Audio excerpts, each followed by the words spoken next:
Sure, we can do that. Alrighty, so I will open the Cromwell Town Council special, or regular, is this a special meeting? No, regular special meeting. No, it's a special meeting. It is, sorry. It's a special meeting, budget workshop at 4:30. And we will start with citizens' comments. Are there any citizens that have any comments on any unfinished or budget item that will be heard today? Are there any citizens with any comments? If you have a specific budget request that you're making, you can wait until that line item. But if it's a comment on the budget in general, you can definitely make it now. Okay. Before we get started, I just want to do a quick moment of silence for the 4 U.S. service members that were killed over the weekend in the conflict in the Middle East, regardless of people's politics. Their names were released, I believe. I saw them today.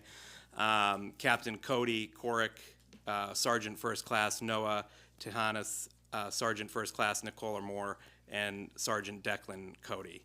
So if everyone can join me in just a brief moment of silence.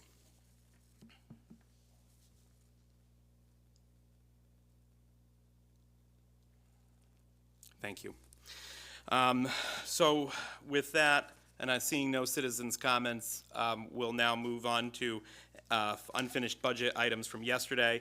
Per the request of the town manager, items 2 through 21 are going to be heard under item C2 today, but we will continue and finish the Public Works CNR request today. So yesterday we began the CNR analysis. I believe we made it through engineering and now are in road improvements. So let's pick it back up there, Lou. So road improvements, $350,000 are being requested. Town manager's recommending $300,000. So as with every year, this is the money we put back into rehabilitating our roads. And again, if the CNR request for the pavement management update is approved, I'll wait till we get the results from that and follow that plan. I don't know if there's any questions. And I assume the $50,000 residual, if we have leftovers from other wares, you're going to be seeking to have mid-year transfers for that. The 50,000. Yeah, you requested $350. The town manager is recommending $300. Yeah, I mean, if you could restore it to 350, that would be great, and obviously we'll make do with whatever we're doing. Great. I'll start to my left with Brian. Any questions on the road improvements?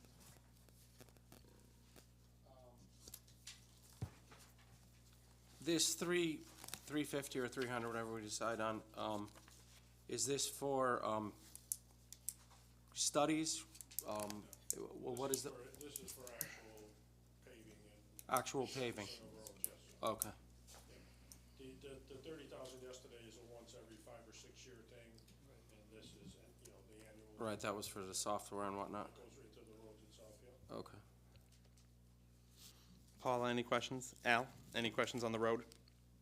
We definitely should compliment the highway department, et cetera, for the way they've been doing the roads. I know they subcontract a lot of it out, but the roads in Cromwell, you can't beat them. They're just in perfect condition. And I commend the town public works director and his crew. Just perfect job. Thank you, Al. Jack, any questions? No questions. I second what Al just said. Thank you. Ann, any questions for road paving? Jamin, any questions on road paving? Okay. Seeing none, so we'll keep moving through the CNR request. Next is the Highway Department. The Highway Department had 4 requests for a 2026 payloader at a quoted cost of $240,000. The town manager is not recommending funding that. 2026 mini excavator, $155,000. The town manager is recommending that. A whacker drum roll, 26. The town manager is not recommending that. And a 3,500, 4,500 series at $80,000. The town manager is recommending that. So, do you want to go through what those items are? Yeah, so the mini excavator, we currently do not have one in the highway department. We borrow the sewer departments when it's available. The problem we have is that we both covered it at the same time when we're preparing for paving. We're both out there replacing manhole covers, catch basins, so it's a piece of equipment that the highway department would certainly benefit from. this would actually, benefit, multiple divisions as we have an older, backhoe in our solid waste transfer station. The Volvo, they discontinued the line, and whenever we need to do work on that, we sometimes have to wait for parts to be shipped from Europe now. So if this purchase is approved, I have a backhoe in the highway division that can be utilized at the transfer station as well, and I think we'll get a decent trade-in value for the Volvo out there, which is in need of tires and some other repairs. So if we keep it, we'll be investing thousands of dollars into it. So rather than invest money into an old piece, we can trade it in and benefit multiple divisions with this purchase. And if I may, the employees think that they can get more use out of the Mini, even though they have the John Deere 410 also at their disposal. But like Mr. Spina said, the Volvo was purchased probably about, It's a 2010. yeah. So it's 16 years old now, and the plan was, after discussion with Mr. Spina, acquire a Mini for highway and send the 410 over to solid waste, and as he stated, dispose of the Volvo through public auction. Alrighty, so do you want to go through all four of the items, Lou, and then we can just ask questions about all four? The 26 loader, payloader, which I love, we currently have an 80, I think the old one's an 84 or 85. It's still usable. I know sometimes we ask ourselves, does a town this size need 3 payloaders? And I think after the 2 blizzards we had in the last 5-6 weeks, the answer is an obvious yes, because without them, we would have been at a big disadvantage. So, again, we're in the same boat. I mean, I had discussions with this with Mr. Salvatore, and I was willing to back off another year. But at some point, I think it's something we need to consider. It's a hefty price tag, but the town is definitely better served with them. We got plows and V-plows for them, and, you know, we utilized them in the blizzard of 13. I remember in 15, my first 2 winters here, the 3 loaders, we wouldn't have been where we were without them, and again, just as recent as this month and last month. So we can put it off another year, but it's something I'd like to see considered at some point in the near future, because that too is starting to leak oil, and I'm told by our mechanics that it's above their means, and if we do decide to fix the old one, we'd be sending it out. They gotta split the cases, so we're gonna put not thousands, but tens of thousands of dollars into it. So again, you know, we could probably auction the old one off for $15,000, $20,000, $18,000 instead of putting tens of thousands into it. At some point, we probably want to consider replacing it. It is 40-something years old. With regard, well, anyways, so that's the payloader. Yeah, and then the Mason dump, and I see a typo there, we were considered, this is the 3rd year I asked for it, and we originally were gonna go with a 2-wheel drive because we don't need to outfit it with a plow immediately. However, if you looked at the backup, it should say 4-wheel drive in there. It was $3,500, $4,000 add-on, and I think we wouldn't put a plow on it immediately, but we'd like to have the ability down the road, if we lose a plow or one of the old vehicles they have becomes no longer serviceable at some point, it'd be, you know, not too expensive to fit it with a plow as long as it has 4-wheel drive. So this, again, crew cab, probably heard it the last 2 years. We send guys out in a crew. Sometimes they gotta take multiple vehicles. If we had this, we can fit, you know, 3, 4, 5 guys in it, and when they go out to their work sites, rather than have multiple pieces of equipment parked all over the place. It can be used for patching potholes. Where we've made an investment in it, and we got our 3rd heavy-duty truck coming now, 2 in the last few years. We haven't really gotten highway anything small in quite a few years. They're driving a 2006 or 7 pickup truck. The floors are rotted. We just put a new fender on it. It's time to consider this. Okay, so those are the 4 items that are being requested for the highway department for capital non-reoccurring. I'll start this time with my right. Jamin, do you have any questions on any of those 4 items? I do not. That was well explained. Thank you. Ms. Hulick? Mr. Hennahan? It's not a question, it's just a concern. That payloader is a hefty piece of change. And in light of the expenses that I think about that are out there, Understandable. you know where I'm going with this. 100%. I've been doing this a long time, so I know there's a lot of needs out there, and unfortunately, there's limited resources, so. So one of the things we will explore is, as Mr. Spina said, the Caterpillar, is old, but we're gonna explore seeing what it would cost to, refurbish it. At $250,000, A lot based on where we are and where we're going overall. yep. That wasn't a question. Mr. Waters? As far as the Mason dump truck, like the Public Works Director is stating that eventually he'd like to probably put a plow on it. But putting a plow on a 2-wheel drive, you're gonna get up against snow, et cetera, and you're gonna wish you had 4-wheel drive. He's, the quote Lou has in the book is actually for a 4-wheel drive, so for the same, I just mentioned that a couple. is that for the same cost, Lou? There was, it was like 75 or 6,000 with 2-wheel drive and What's- 79 and change with the 4-wheels. Amongst friends, yeah. So that's why it's listed as 80. I can look at it. Yeah, That okay. had nothing to do I with a figured plow. Mr. Waters was gonna donate a little bit to the town to make it happen. How much you want? I left my wallet home.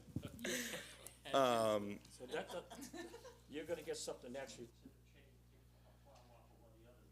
Yeah, yeah. Yep. That was in front of us last year, correct? It was. And that got shot down.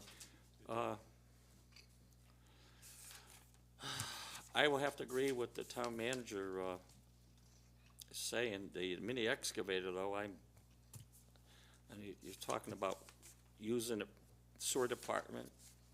I'm not saying the parks department, but still a lot of money. And I'm not saying it's not needed, but we've got, like last night, what we're going through, I don't think we cut hardly anything out. I know the town manager does a great job as far as prioritizing this stuff, the equipment, but that $155,000 would look a heck of a lot better in another place. I'd consider possibly next year for it, but we don't know what's coming down the road even for this year. And I would like to eliminate that 155 due to the fact in the foreseeing future, we might be in trouble. So I am against the 155, to be honest with you. No offense, but we have to start cutting. Can I just? Please do. Yeah, of course. In all likelihood, if the excavator wasn't in front of you, we'd be looking at replacing that Volvo. So That's the one up at the transfer station. that's correct. Yeah, I've seen it. Yeah, Okay. yeah. We would look at replacing that. This a lot, and again, the crew feels that, it's a lot easier to use a mini excavator when they're out on some of our streets, because of the ability to swing versus, blocking the road with the 410. So, I understand what you're saying, but eventually, we're gonna have to, you'd see the Volvo in front of you tonight probably to be replaced versus, the mini excavator. And I think this is a more prudent way of doing it by sending the 410 over to the transfer station. What I've seen of the Volvo, my honest opinion, it seems it's doing its job up there. for the amount of work, you know, crushing things down, everything. The person up there does a great job with what they already have. I just, The problem is because it's a Volvo, and they don't, as Mr. Spina stated, they do not, manufacture, combinations anymore. The parts are real hard to get. It was down for how long? Last year, we had The transmission problem, it was down for probably 6 or 8 weeks. yeah, so, then we had to send the 410 over, and Highway had to do without the ability to have a smaller machine.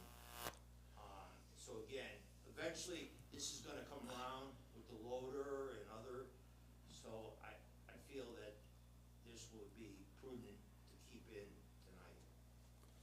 well, like I did state, we have to cut somewheres.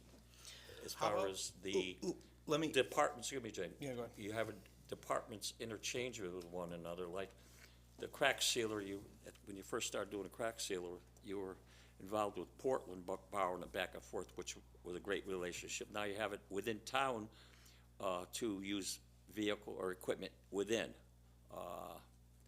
My concern is we gotta start cutting somewheres. So far, we haven't.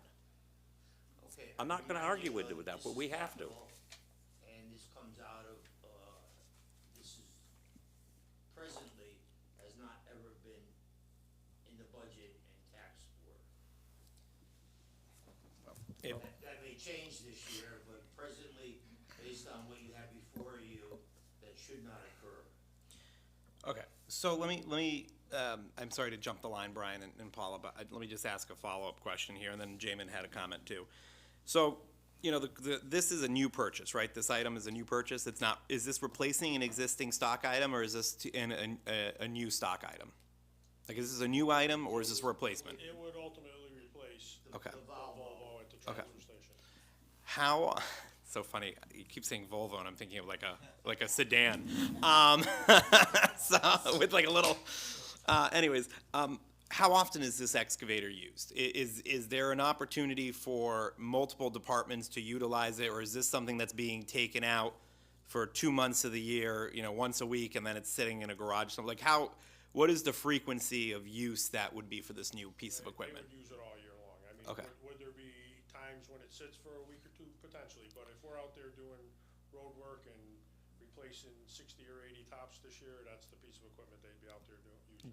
Has there been any discussions with either the fire district or any of our neighboring municipalities about co-purchasing either the payloader or this excavator so that we can have better efficiency and you know, mutuals?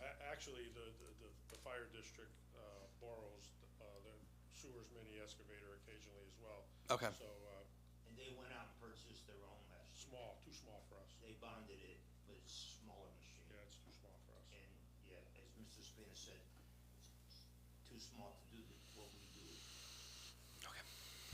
So I'll continue over to my left. Paula, Brian? Is there any benefit to, using a backhoe with a front bucket as opposed to a mini excavator, and then eliminating the problem of not having enough buckets when it snows too much? I know you're saying that, you know, the loaders are beneficial when we have these big storms and whatnot. I mean, if you had something that has a So bucket we- up we front and a can- backhoe in the back? We can put a pusher or a plow on the backhoe when we need to, but we would still have one in the department. We'd move one from highway Right. to solid waste, which would be available during a snowstorm. Right, I'm just wondering if it's more beneficial to have something that's multi-purpose useful as opposed to just the mini excavator, which So we'd is, still have one, which would be a fourth, so to speak, with the 3 loaders. But again, as the town manager alluded to, you know, the highway staff has been coveting a mini for years because it goes 360 degrees. And when we're doing road work, you know, with the backhoe, you gotta close half the road. With the mini excavator, you can put the truck right behind you and stay in the shoulder and just spin around and throw the castings in.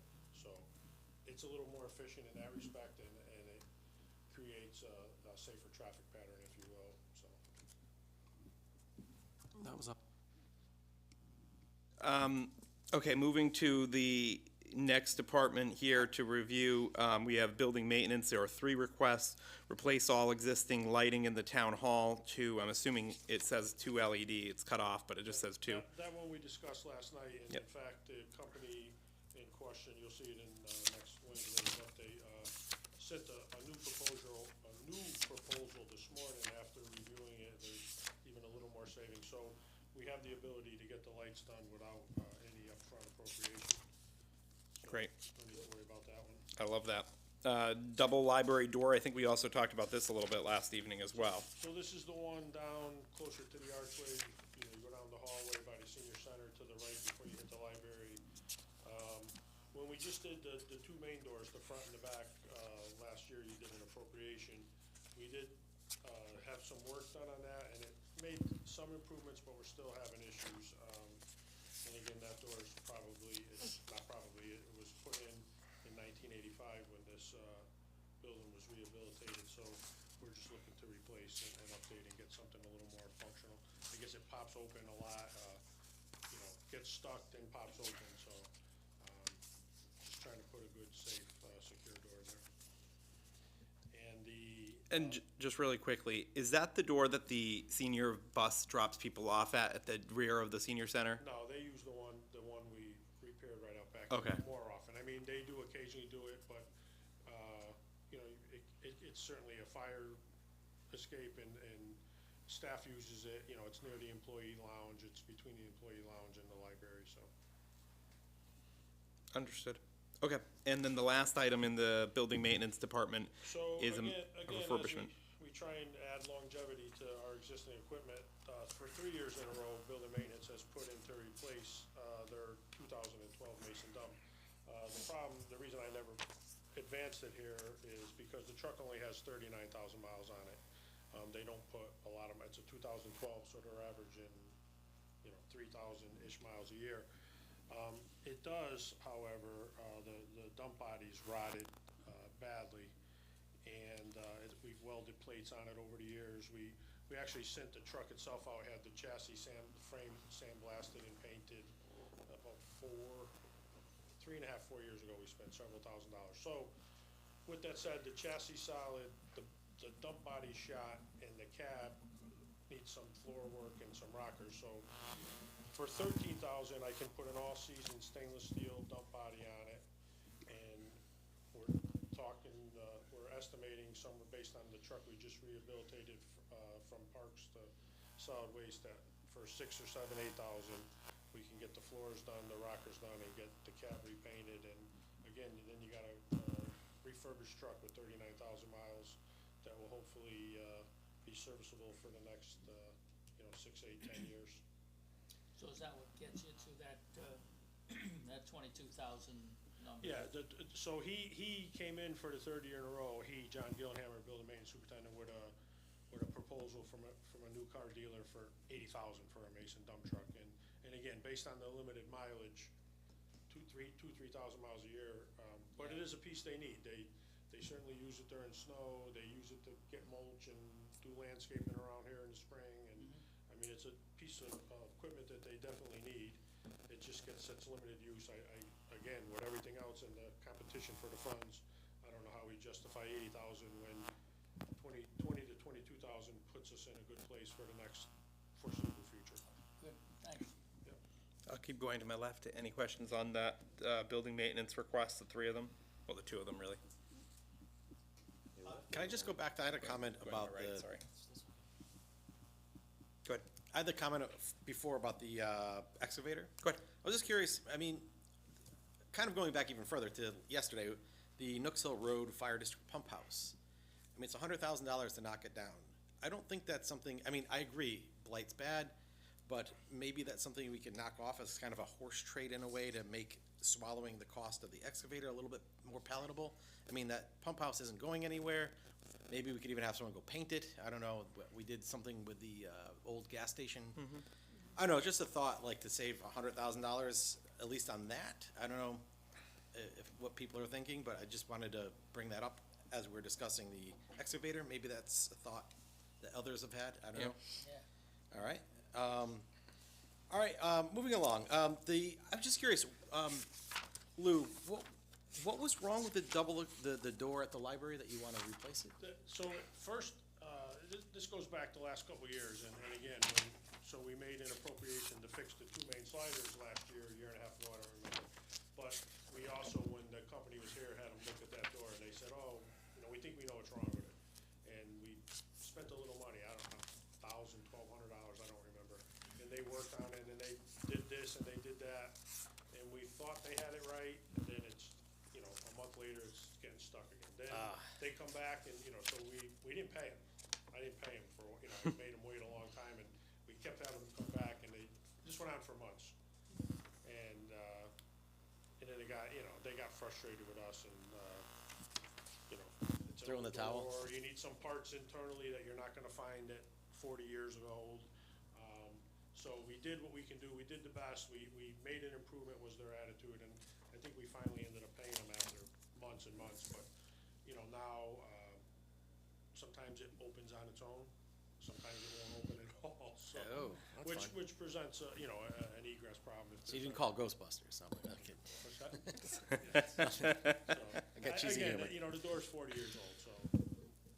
Mr. Mayor, if I may again. Go ahead. Going back up to engineering, that is not only the pump house, again, that's the former fire district, water division yard. Both buildings are in violation of our own blight ordinance. I get complaints all the time from the residents on Nooks Hill Road. The roof has blown off of the pump house. I don't have to explain how bad the other building looks, so that is for two buildings, and I've run out of options on everything I tried to do, with those, with that one building. The pump house was always slated, and, they're both becoming a nuisance and a hazard. Okay, thanks for clarifying that, Tony. So to my left, any more, or Jim, any more questions on that? I'm good, thank you. Okay. To my left, we'll start with Brian this time. Building maintenance, any of the three items, any questions on any of the three items? Paula or Al? The refurbishing the Mason dump truck. Lou, that's the one that sits outside here at the building. Sits out back by the garage. I could tell you why that thing is all rotted, that bed, in that, cab, because they don't wash it. If I could, I'd recommend, I understand where you're going, that's been addressed. Thank you. I would And we, prefer yeah. if we would leave it at that, but appropriate action has been taken regarding that piece of equipment. Because we do have facilities with our new building to take care of that, yeah. It's, At least I'm paying attention. I know, it's been addressed appropriately. Okay, thank you. Okay. Lou, you don't do senior center transportation, so, right, so Parks and Ground is your last capital? Last one, yep. Okay, so there were three requests for the Parks and Grounds. Bucket loader, four-wheel drive, an aerator, and the fence repairs. So the fence repairs are the only one of the three that were recommended, and that's for $34,000. Yep, so I'll start with that one. I did ask Mr. Conant to go out. We had some concerns brought to our attention last summer during baseball season. And at McCrossin Field, they did the best they can to put Band-Aids on it last year. We actually had I had the fence company come out and say, hey, absent replacing this whole thing, because it's bent and from soft tosses over the years and from everything else, it's just time to replace it. The majority of that whole fence line is shot. We tried to stake it down, and, people's players could get caught underneath and cut up, and, so, again, I know it's an expensive proposition, but I think as we started redoing these fields the last few years, at some point, we gotta start looking at the fence replacements as well. And Lou, just correct me if I'm wrong, I believe when we met with the Little League in the fall, that was they made two requests, that was and we asked which their priority was, and they said that fence was the priority. That was one of them, yes. Yeah, if I recall correctly, they have asked us, I think also once it thaws out, to go do a site walk and look at that fence, so. So I asked Mike to assess them all, and this was by far the worst. Yeah, that's what they were saying. And he has money in his operating budget to do smaller sections if something's really bad, but this one, as a whole, is pretty shot. Okay, fair enough. Any questions from any of the counselors, or do you want to go through the other two items that were cut? Yeah, go ahead. So the other two, this tractor, that didn't get approved, this is something that was in last year as well. And, you know, it's gonna sound familiar, but, the tractor they currently use to do their overseeding and aerating is a 1984 Kubota. And again, you know, it's in the shop quite a bit. A couple years ago, they welded the bucket back together. I mean, it gets the job done when they get it out there, but, you know, 40-some odd years, I think it's served its purpose for us, and at some point, this is something, and again, I know it's redundant, but, at some point, we gotta start replacing these things, or, you know, parts are harder to come by, which creates longer downtime, and, it's something we need to consider at some point. And the aerator, we do have an aerator now, and it's, I think it's about 21 or 22 years old, and, again, this was in here last year as well, and it didn't survive, so. And if I may, again, the amount of usage on the Kubota, at this time, at some point, I would support, it being replaced, but in light of, all the requests this year from Public Works, that's one of the reasons, in light of how much usage it gets, throughout the season. They really only use it, to do the, overseeding and, aerating, and occasionally load the truck, material they have near their yard. So, as a result of that, I took it into consideration, and, that's why it was eliminated. And again, with the aerator, at some point, I agree, it should be, but unfortunately, we only have so much, money, and, that's the reason why it was eliminated. Yeah, go ahead, yeah. So we're talking about the overseeder, that Yeah, piece we there. have an overseeder presently, he'd like to replace it, it's still, Operational? operating. Yeah. So again, that's the reason why I eliminated it. Okay. Any other questions from the council on any of those three items? I will say if it makes a difference, and again, I get it, I understand the competition of funds, but the difference between the existing aerator and the new one is, the new one that he's proposing can go down a couple extra inches and give us a little deeper tine, so just food for thought. Yeah, one of my concerns is, one of our biggest issues is field maintenance and the condition of the fields. I think if we had this and the old aerator, I mean, can we improve, especially if you're saying this is gonna go deeper, can we improve a little bit of the drainage? Can we improve a little bit of the, you know, with the amount of play that these fields get? Can we, you know, can improve the quality of the, you know, the root system on the grass and everything else with the overseeding and the aerating and the drainage and, you know, So my thought was, as we got closer to the end of the fiscal year, if there's sufficient funds in Public Works, to look at the 17.5 in that manner and replace it. But again, in this, budget, we only have so much. all right, I mean, I understand that. I would like to revisit that though, because, like, you know as well as I do that that's one of the areas that plagues us Oh, I is certainly the athletic agree with fields. you. I would love to replace, I would love to have signed off on all these items. No, I know. But again, we only have so much to operate with. Yeah, they've done, I would say that the Parks and Rec folks did a great job, on those fields this year with what we I think the last 2-3 years, they've been certainly more committed to the overseeding, and Yeah. the last year plus, we got back to more aerating, and I get it. And if there's a way to buy this later in the fiscal year, that'd be great, because to answer, Councilman Bonneau's question, I do think that if we get a little deeper tine in there, that we probably could. Yeah, we're still Just gonna have to be more- thinking More about, capacity for drainage, we're so. still Yeah. gonna be I thinking mean, it's a about slow what we have to process, do. but I think over time, if you Excuse me. committed to it. We're Yeah. still gonna Well, have that's to the think thing, about yeah. what we're gonna do yes. with our fields and how much money we can spend and what the impact's gonna be of that. And obviously, to Brian's point, it would be great, get things done, and 2 aerators you know, just pristine.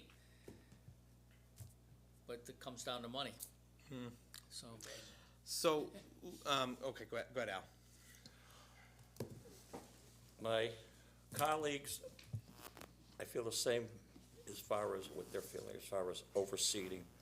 We have some great fields in the town of Cromwell, because they're maintained well. And this particular thing helps maintain them better. I know there's the problem with the water issue it is, if we have better roots that absorbs the water for water conditions, I think the Parks Department deserves it, because they're a phenomenal crew that we're fortunate to have in the way they work. It's just outstanding. And if they need a tool to make things hold as good or better, I'd recommend it. And again, as I stated, I would recommend it also, but I think as we get closer to the end of the fiscal year, if there's funding in Public Works, then it would be one of the items we could look at purchasing. Yeah. Let me ask this question to you, Lou. So, and I understand the town manager's contention that, you know, that this isn't direct taxable money, this is based off of the capital, you know, the surplus that we have that we'd be able to use for this, but, and ultimately, it all is taxpayer money, one way or the other. And so, you know, we have tomorrow consideration of 17 Board of Education items on top of these items, that, the 19 that were being requested by the various town departments. You know, eventually, I think we have to have a hard look at how do we stack and prioritize them, and hopefully, now that we have a facilities committee and the Board of Ed has a facilities committee, we can do a better job of stress testing a lot of this stuff out before it gets here, and it's been stress tested even before it gets here, to a greater detail and chewed on and kind of pulled apart. So Lou, if you could look at, of the capital plan items that you requested and that were recommended by the town manager, are these all of the vehicles, are these all replacements of existing, I guess there's only 3 vehicles, but are these all replacements of existing vehicles, or any of these new vehicles that would be a new stock that we currently don't have that type of vehicle? So, they're all replacing something. and- Okay, and- that's what I'm asking. It's not like we're adding new things, we're just replacing what we They're all have. replacing something. So the dump truck, if approved in highway, will get rid of a 2006 or 7, you know, something. Yeah, that's my question, right? Everything is, Yes, the excavator. we're not expanding the fleet, we're repairing and maintaining what we have. Yeah. And I think one of the things that always concerns me is before we expand or add new positions or, you know, build out, we need to look at what we have and make sure that we're adequately. We've been very cognizant over the years, anything, I'd say 90+% of anything we've purchased over the last few years, something came out of the fleet when something new went in. So we try to keep the numbers current, you know, want to add to insurance for vehicles that are gonna sit 95% of the time, and, yeah, so we've been pretty cognizant of that. Okay, no, thank you, I appreciate it. Other questions from the council on any of these items? If I may. Go ahead, Al. Lou, as far as, I don't wanna go way off on what I'm gonna say. As far as the highway department, et cetera, who oversees to make sure the vehicles are maintained in the wash bay? The drivers, or is there a supervisor that makes sure these are being done, like, Well, both. So I think now with the new facility, the last few years, as a whole, the guys, the crew themselves are, you know, they're not afraid to, and they've never been afraid to wash it.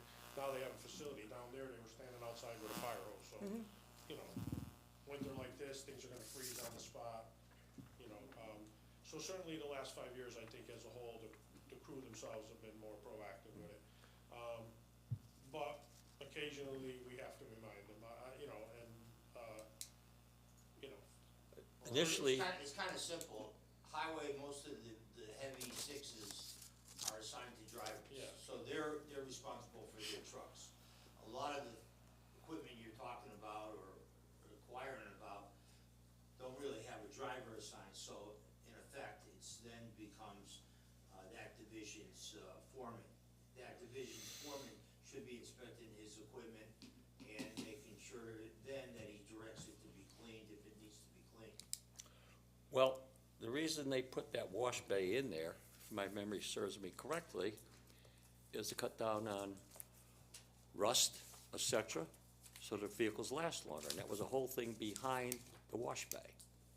And When we built the new unfortunately, we got public- one that I started to bring up, When we built the new public works facility, in meetings with the town manager and former Mayor Enzo when he was here, I said, there's two things we can't compromise on, the wash bay and the two doors in and out. Yep. Because backing in and blocking everyone in, so those were the two things to me that were very important, and yes, there's a big difference. They're much more proactive now. Occasionally, we have to remind certain divisions, but I think as a whole, the guys are pretty, they're pretty independent in cleaning the trucks. could you implement a thing where each driver signs off when the vehicle's washed, like a clipboard, such and such CW Well, most of them was are- washed? When we get a good storm, we get a storm and they're out there playing in the sand and, usually within 24 to 48 hours when the roads dry up, they're in there on their own. They're pretty good. And again, occasionally we gotta remind them and, But I do wanna give credit to, the drivers. yeah, Recently we started, they've been painting their frames on downtime during the winter, so, to better maintain the trucks. So we do have them, some of the trucks, frames and rims have been painted. the But last- like he stated, there are sometimes some get a little slack We on need a that. little reminder. Thank you. But if they Mr. have a, Spina does remind if that. they have a check off, then you know exactly what's going on. Yeah, we can put a sign-in sheet there or, put a spreadsheet there where they, log in when they're in there. Preventive maintenance. Thank you. Alrighty. Any other questions on any of the public works capital items? Okay, hearing none. So Sharon, I think we do all the capital items at once we're done going through, yeah, okay. So, thank you, Lou. right. With all that, if we have any, Available tomorrow if you need me. yes, if we have any questions, tomorrow, we will let you know. One little mini homework assignment, actually, maybe for you, Lou. Yeah, no, actually, Lou, I do have one request for you. Tomorrow, I think, is when we have the Board of Ed coming for their items, right? Is tomorrow the Board of Ed or is next week? No. So tomorrow, Board of Ed is gonna be a big chunk of the outstanding items. I think pretty much all the other items we probably will be getting through tonight. They have a list of 18 items. We have and the town manager's recommended, I think, 8 of them. You had a list of 20 items, and the town manager recommended like 8, about half of them too. We're gonna have to kind of mix and match potentially. Right now, we don't have a master list, I don't think. Do we have a master list of all the items together? So, since we don't have a master priority list right now of the two different lists combined, we may have to be making some decisions about, cutting one item here or one item there. I know they're all, first amongst equals, but if you could look through your list and just kind of maybe give the town manager a note that said, push comes to shove and you have to twist an arm and we're looking to cut one item from the town and one item from the Board of Ed and there's a trade-off, what do you think would be the item that we can make do with, or we can try to internally fund, or mid-year fund, or something like that? Just for the exercise. I'll take a look at it tomorrow and try to prioritize for him. Yeah, because we have, I'll start by saying you could cut 3 from the Board of Ed and leave what I. Yeah, absolutely. Well, when Claudio is here, you and Claudio, I'll put you guys in a room and. Mr. Spina will not be here. No, you won't be here. That's fair. It's gonna be like the baseball season. You got a team, not everybody's gonna play. Sit on the bench. Thanks, Lou. Thanks, have a good night. Okay, moving on to our police and our police department. Is there a reason that emergency management's not next to police? Which is chief? It's no longer, Oh, okay. That's fine. So chief, welcome. This is your first time in front of us as chief, I believe. It is. Good evening, everyone. How Good are you doing? evening. How's the first week on the job treating you? Well, my wife said with the snowstorm canceling, if that's the first of your tenure, you're gonna be in trouble. She's a smart woman. That she is. I don't know why she married me, but yes. Alrighty, chief. So go ahead, if you want to go over your budget requests. It's pretty much remained flat. I did ask for a additional vehicle, which was cut.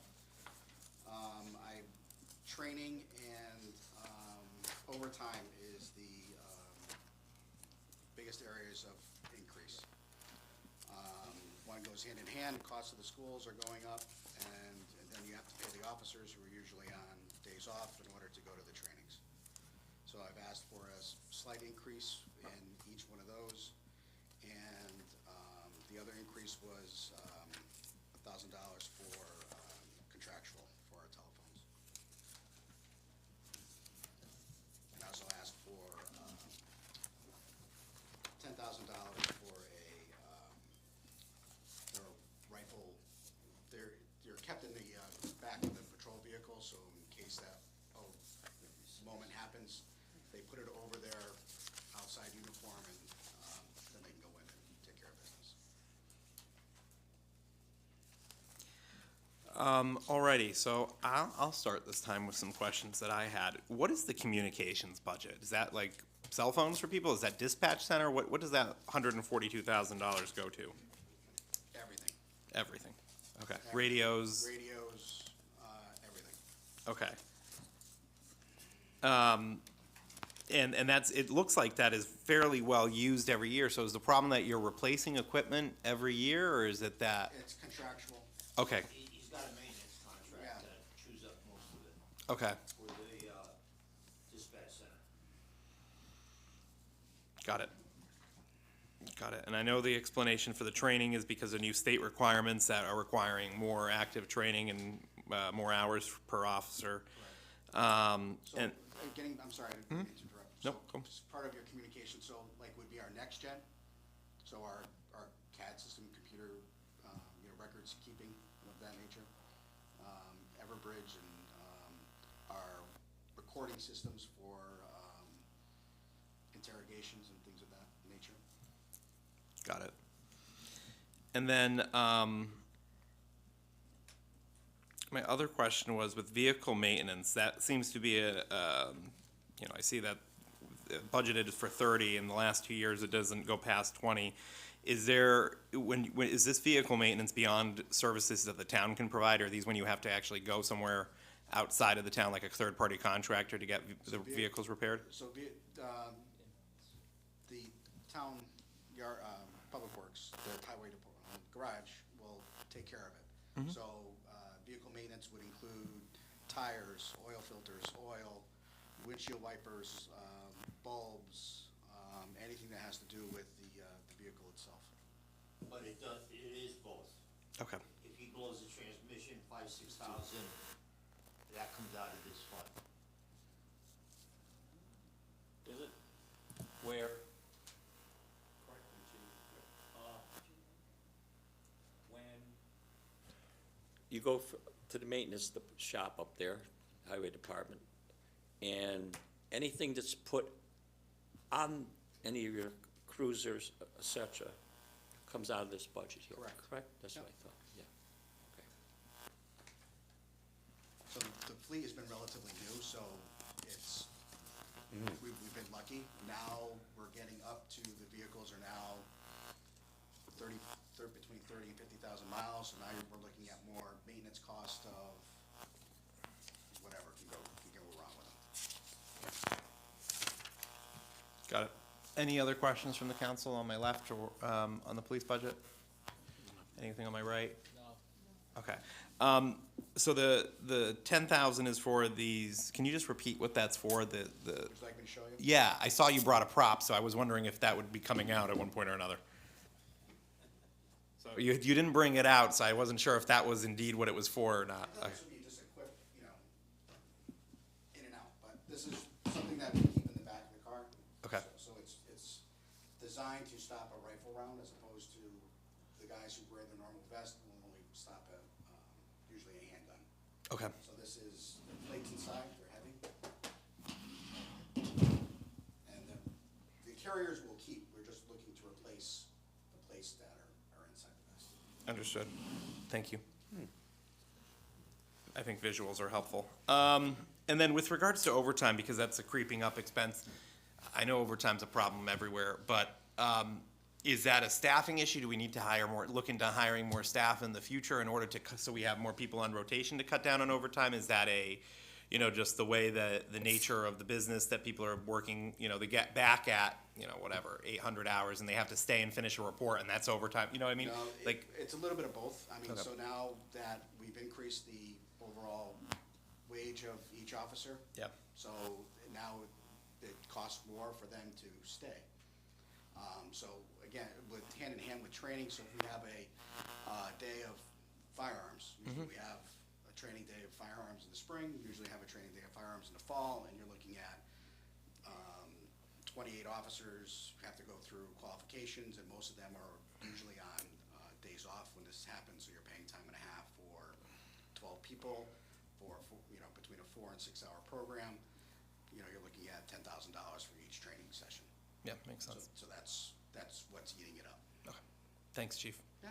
And the CBA does have a minimum staffing levels, so he has to have 2 patrolmen and a supervisor on every shift. Alrighty. Any questions on this? Otherwise, decision time for the second largest department in the town. I'm only looking at an increase of about, because the gas went down, we're saving money there. The overall increase for the PD that I'm asking for is about $33,000. Yeah. I don't see a lot of room to cut anything because between contractual and safety, I don't see, I think the only thing that we could play with would be vehicle maintenance, but like the chief said, one transmission goes and that budget hits its ceiling pretty quickly. So I don't really see anywhere to cut beyond what the town manager's already recommended. May I ask a question? Yeah, of course. Chief, a few years back,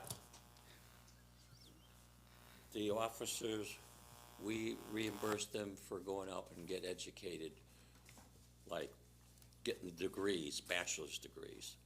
Does that still happen, or is that That's passed? still contractual, so that's in the contract. Some officers still, I think we've had one officer right now that's going through it. Yeah. That's in my budget. The tuition reimbursement's in my budget. And it's still the same guidelines where they have to stay a certain length of time? Meaning, if the person goes to school and he's only been here a year, and then 6 months later he quits. That could happen. I don't think, in the CBA, I don't think there is a requirement to stay. Well, there was at one time. I remember that. Yeah. Correct, chief? I could be wrong. I think there is a clause. I'd have to review it, but they have their own collective bargaining agreement.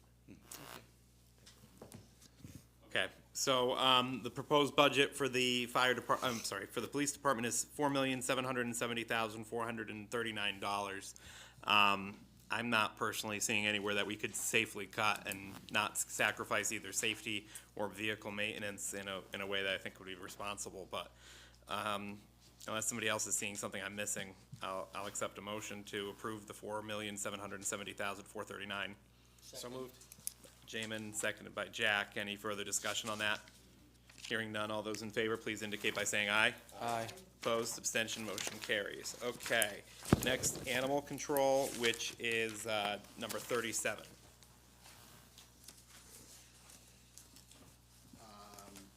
Everything is status quo. It's going to be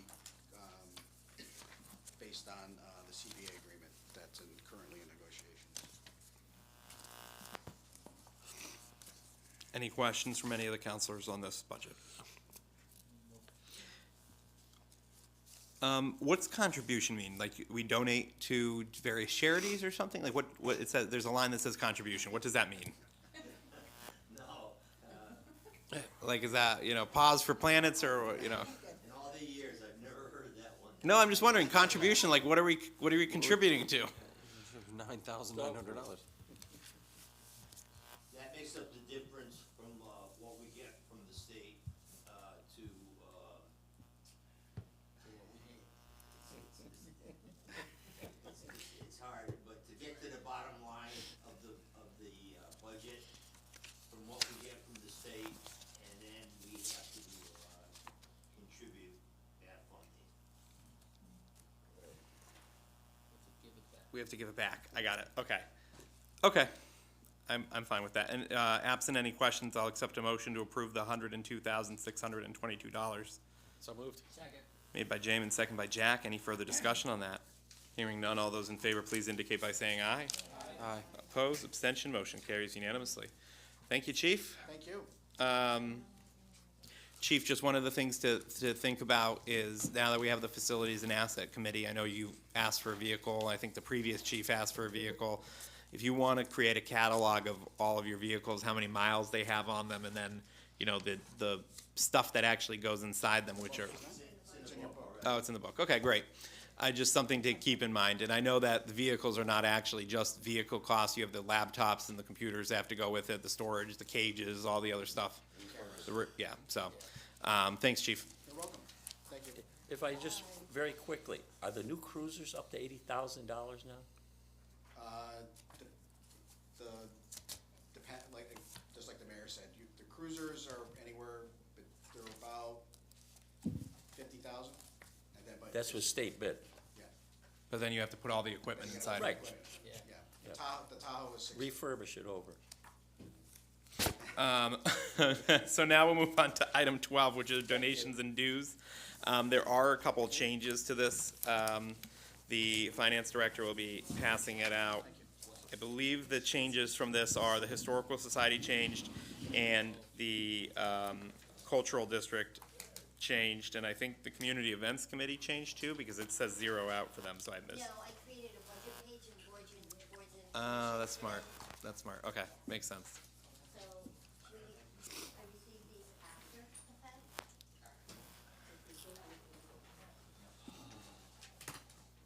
Are there a number of mics on? That's what. My mic is on. I don't know if anybody else's mic is on. I'll mute myself. Nobody over here. Just mine. Mine's off now. Yeah, we do have a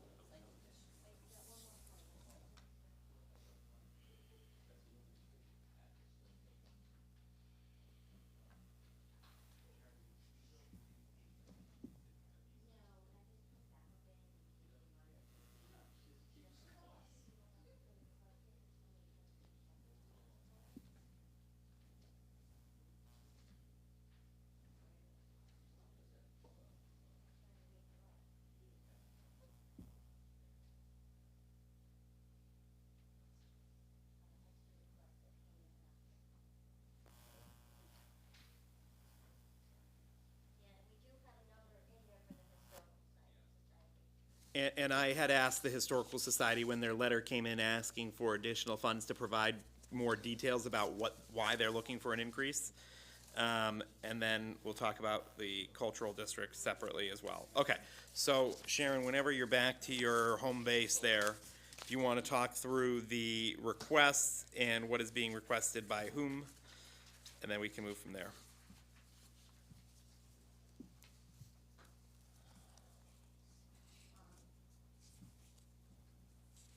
So, the Memorial Day costs are for the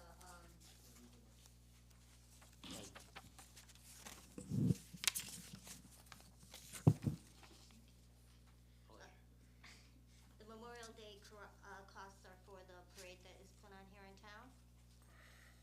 And we do the same every year. The Historical Society is, they, you know, to help support them. I don't know how much fundraising they do, and so the town is always giving them a donation to support them. The Middletown Area Transit is the public transportation for residents in Cromwell that use it. The loop that they make through the town. Okay. The Connecticut River Coastal District is an assessment to support the district, for natural resources. And, the Connecticut River area, COG is a membership for this, the town. The Chamber is a membership for the town. Capital Region Council is, our dues. CCM is our dues. Cost is our dues. CROG is our dues for the purchasing council, that we do. The Arts Alliance is a subsidy for them.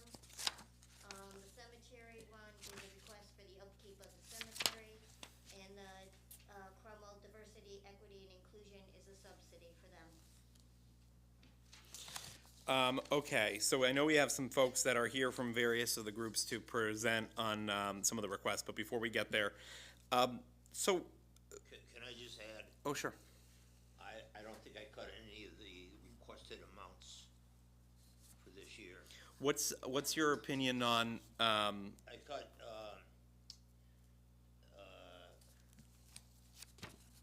one out only because,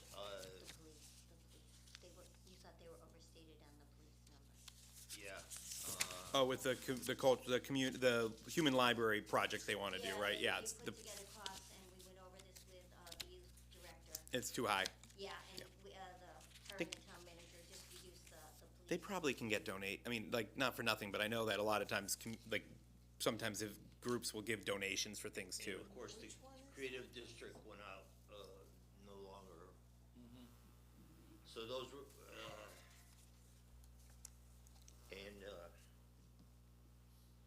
LGBTQ. Is gone as Also well. the same thing, so those, everyone else that came in with the request was on. So two questions. The Historical Society is asking for additional funding for 250th events that, They never sent a request in, we just put what we gave them last year. no, I know, but they mailed this in late. Yes, they Yeah. sent that in late, yep. So have you guys reviewed their late request for the increase to 15,000 from 9,000 for the 250th?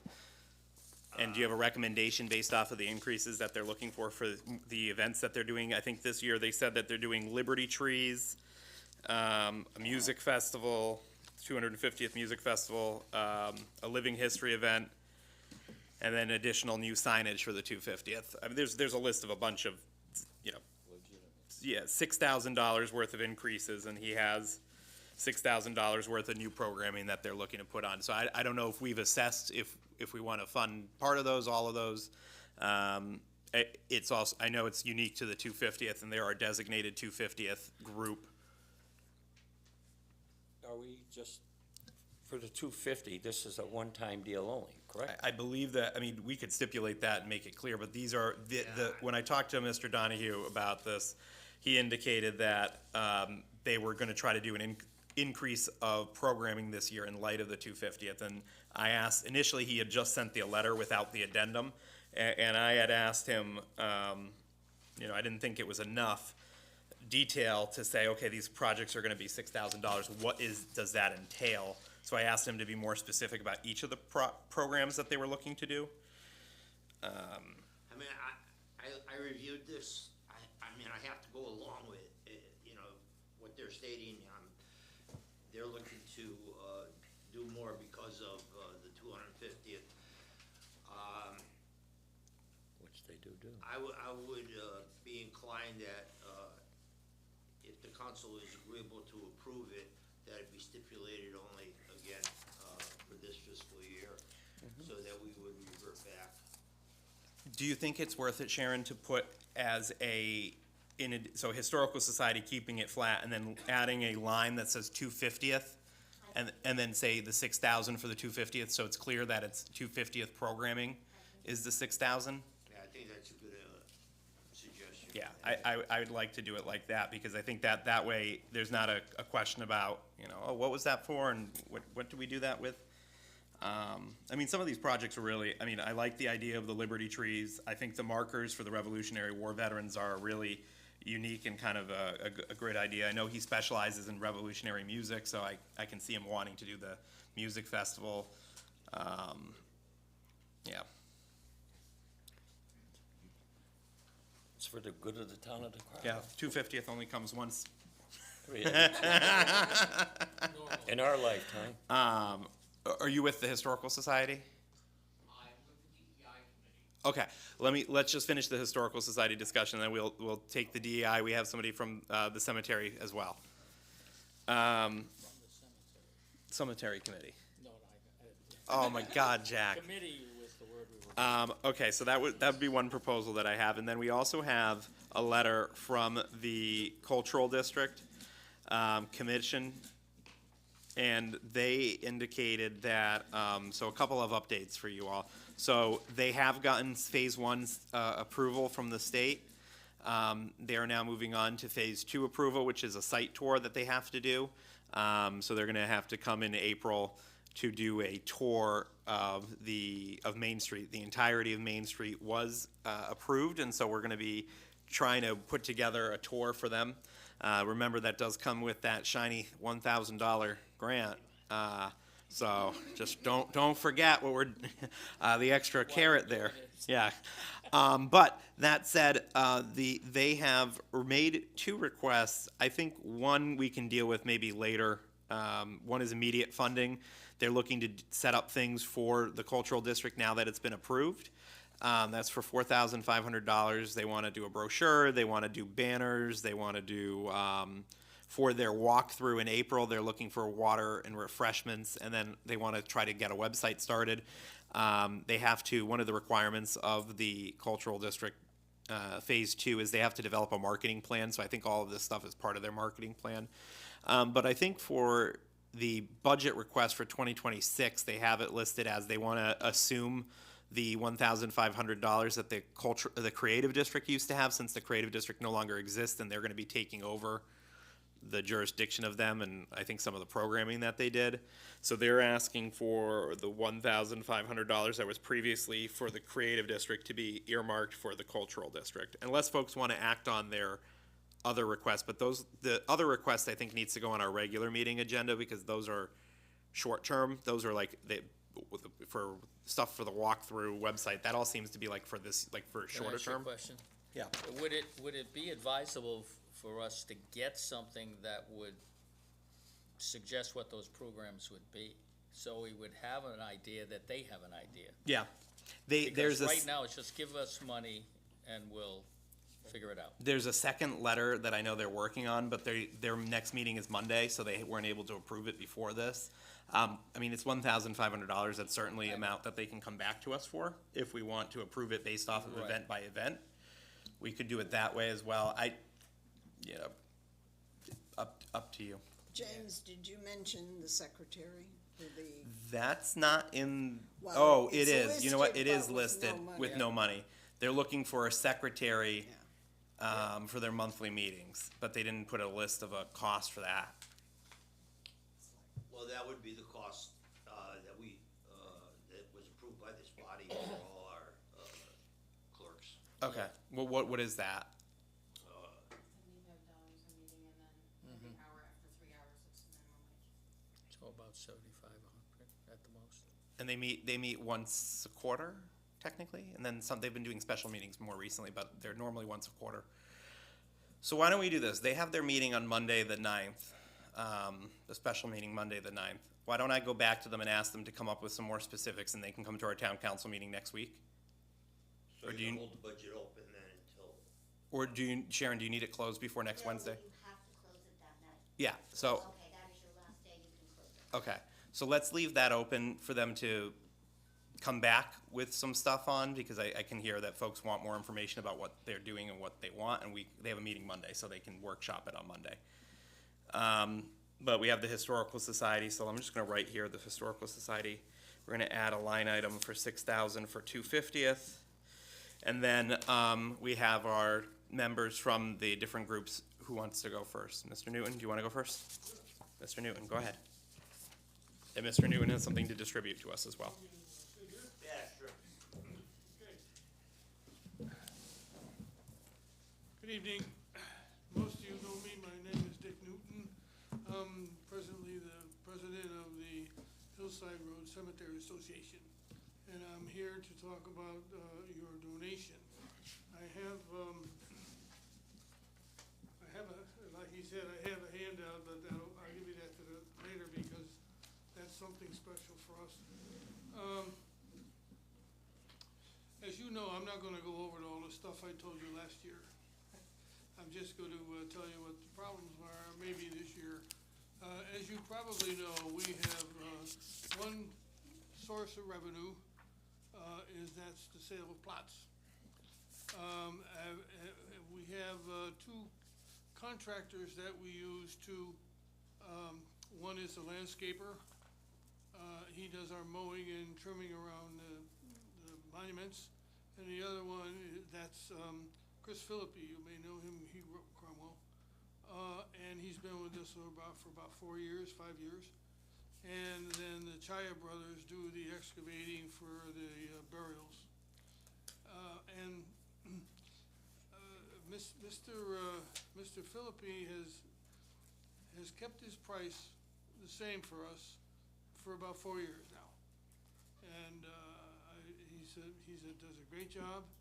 And I suspect that this year, we haven't made a deal with him yet for this year, but I suspect with the price of gasoline and the price of labor going up, and he's never had an increase, he's gonna want one this year, and it's reasonable. The Chaya brothers, they usually ask for a small increase, $100 or so, per burial, and we handle that through our budget. These two people are excellent for us.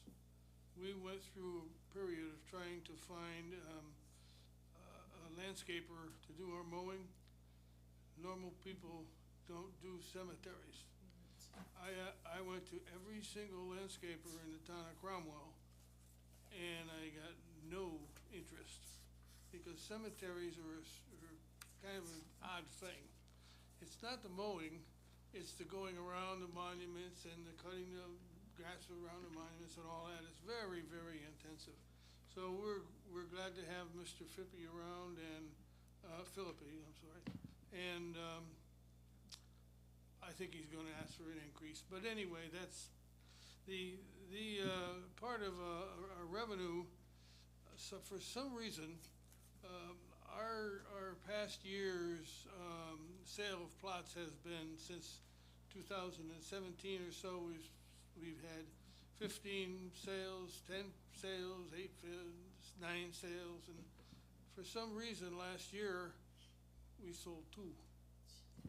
I don't know whether it's the economy, I don't know whether what had anything to do with it. The prices of everything else are going up.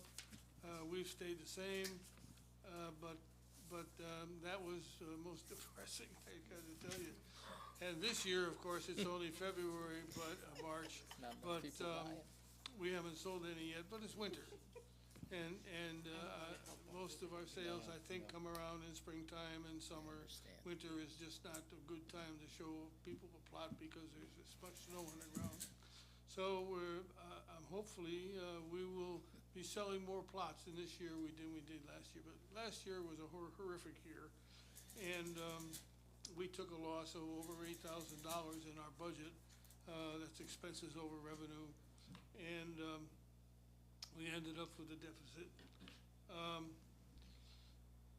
I think I'd like to tell you for a second about our long-term needs. I think I mentioned this last year, but we are going to have to, in the future, rebuild the roads on the East Side Cemetery. The East Side Cemetery is the older cemetery.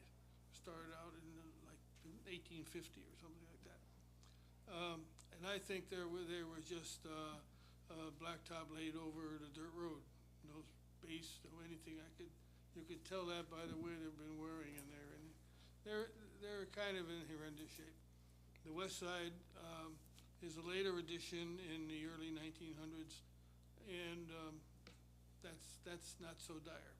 The other thing that we're going to be facing one of these days soon is we have a drainage condition on the west side that has a high water table, and in the spring it gets pretty bushy up there, so that the people trying to mow it have to mow around that area. It doesn't look good. Some of the monuments are in that area, and we have to wait sometimes for dry weather to come before we can even mow over there. The third thing we want to do, and I'm not going to say we don't have sites to sell, because we do. We have at least 200 more sites to do. So we're not going to run out of business as long as people keep buying them. But we're talking about building a columbarium, columbarium, as you probably know, is one of these things, no? I don't know what it is. No, okay. I didn't either. Columbarium is one of these above-ground things that you put cremains in them. They're down at the Veterans Cemetery in Middletown has one, Rose Hill has one, Kinda like a and, tomb of sorts. yeah. The one at Rose Hill is about this tall, big around, and you just put cremains in them. So there's no excavation involved and stuff like that. They're very expensive. Yeah. We figured the one that we would want is probably about $75,000 in today's money. So we just can't afford that. So that's for planning for the future. The other thing that is of concern to us is, besides maintenance, is we've had some vandalism, which the police took care of for us, and we've had somebody run over some monuments, but those are things I think you're gonna find in any private cemetery, even the public ones, except you won't find them with Rose Hill, but every place else. And we have sometimes have monuments that tip because they're within a wet area and they tip over like this. We don't want to see them fall over, but anyway, the reason I'm asking for a slight increase this year, because we didn't ask for one last year, and I only want to ask for an increase if we need it. Not just to get more money, but if we needed to operate, that's the only reason I wanted to come here to you and speak, because I don't want to just send a letter saying, give me more money. That's not the right thing to do. But anyway, based on lack of sales and burials and things like that, we find that in our operating budget, we lost $8,000 last year. I don't want to do it again. We can only withstand that for so many years. And so that's the reason I'm here. I'd appreciate, we are very grateful for what the town has done. I said that last year, and I'm going to say it again this year. We sincerely appreciate the donations that you give us every year. We need them for our operating fund, but we want to maintain ourselves as a private cemetery. We think we run it good. We are all volunteers. The board of directors is about 12 people, and nobody gets any money, and we do a lot of work. We meet about 5 times a year, and what I want to give you, with permission of the mayor, is a copy of an article, I don't know if you've seen it, in the Cromwell Life last week. And we're looking for new members on the board. And the reason we are doing that is to maintain our valuability and our sustainability, because people get older, and like me, and we want to keep the board vibrant and going for many, many years, because we don't like the option of having to turn it over to the town, not because we don't like the town, but because we think we do a good job at it, and that's all we do. So, if I can, Mr. Mayor, I want to pass this out. And If you know anybody who, I beg your pardon? no, Al laughed. I'm Yeah. sorry. If you know anybody that they either have to live in town or have property in the cemetery, Makes sense. and then they can live outside town. But we want somebody to join the association and become a director.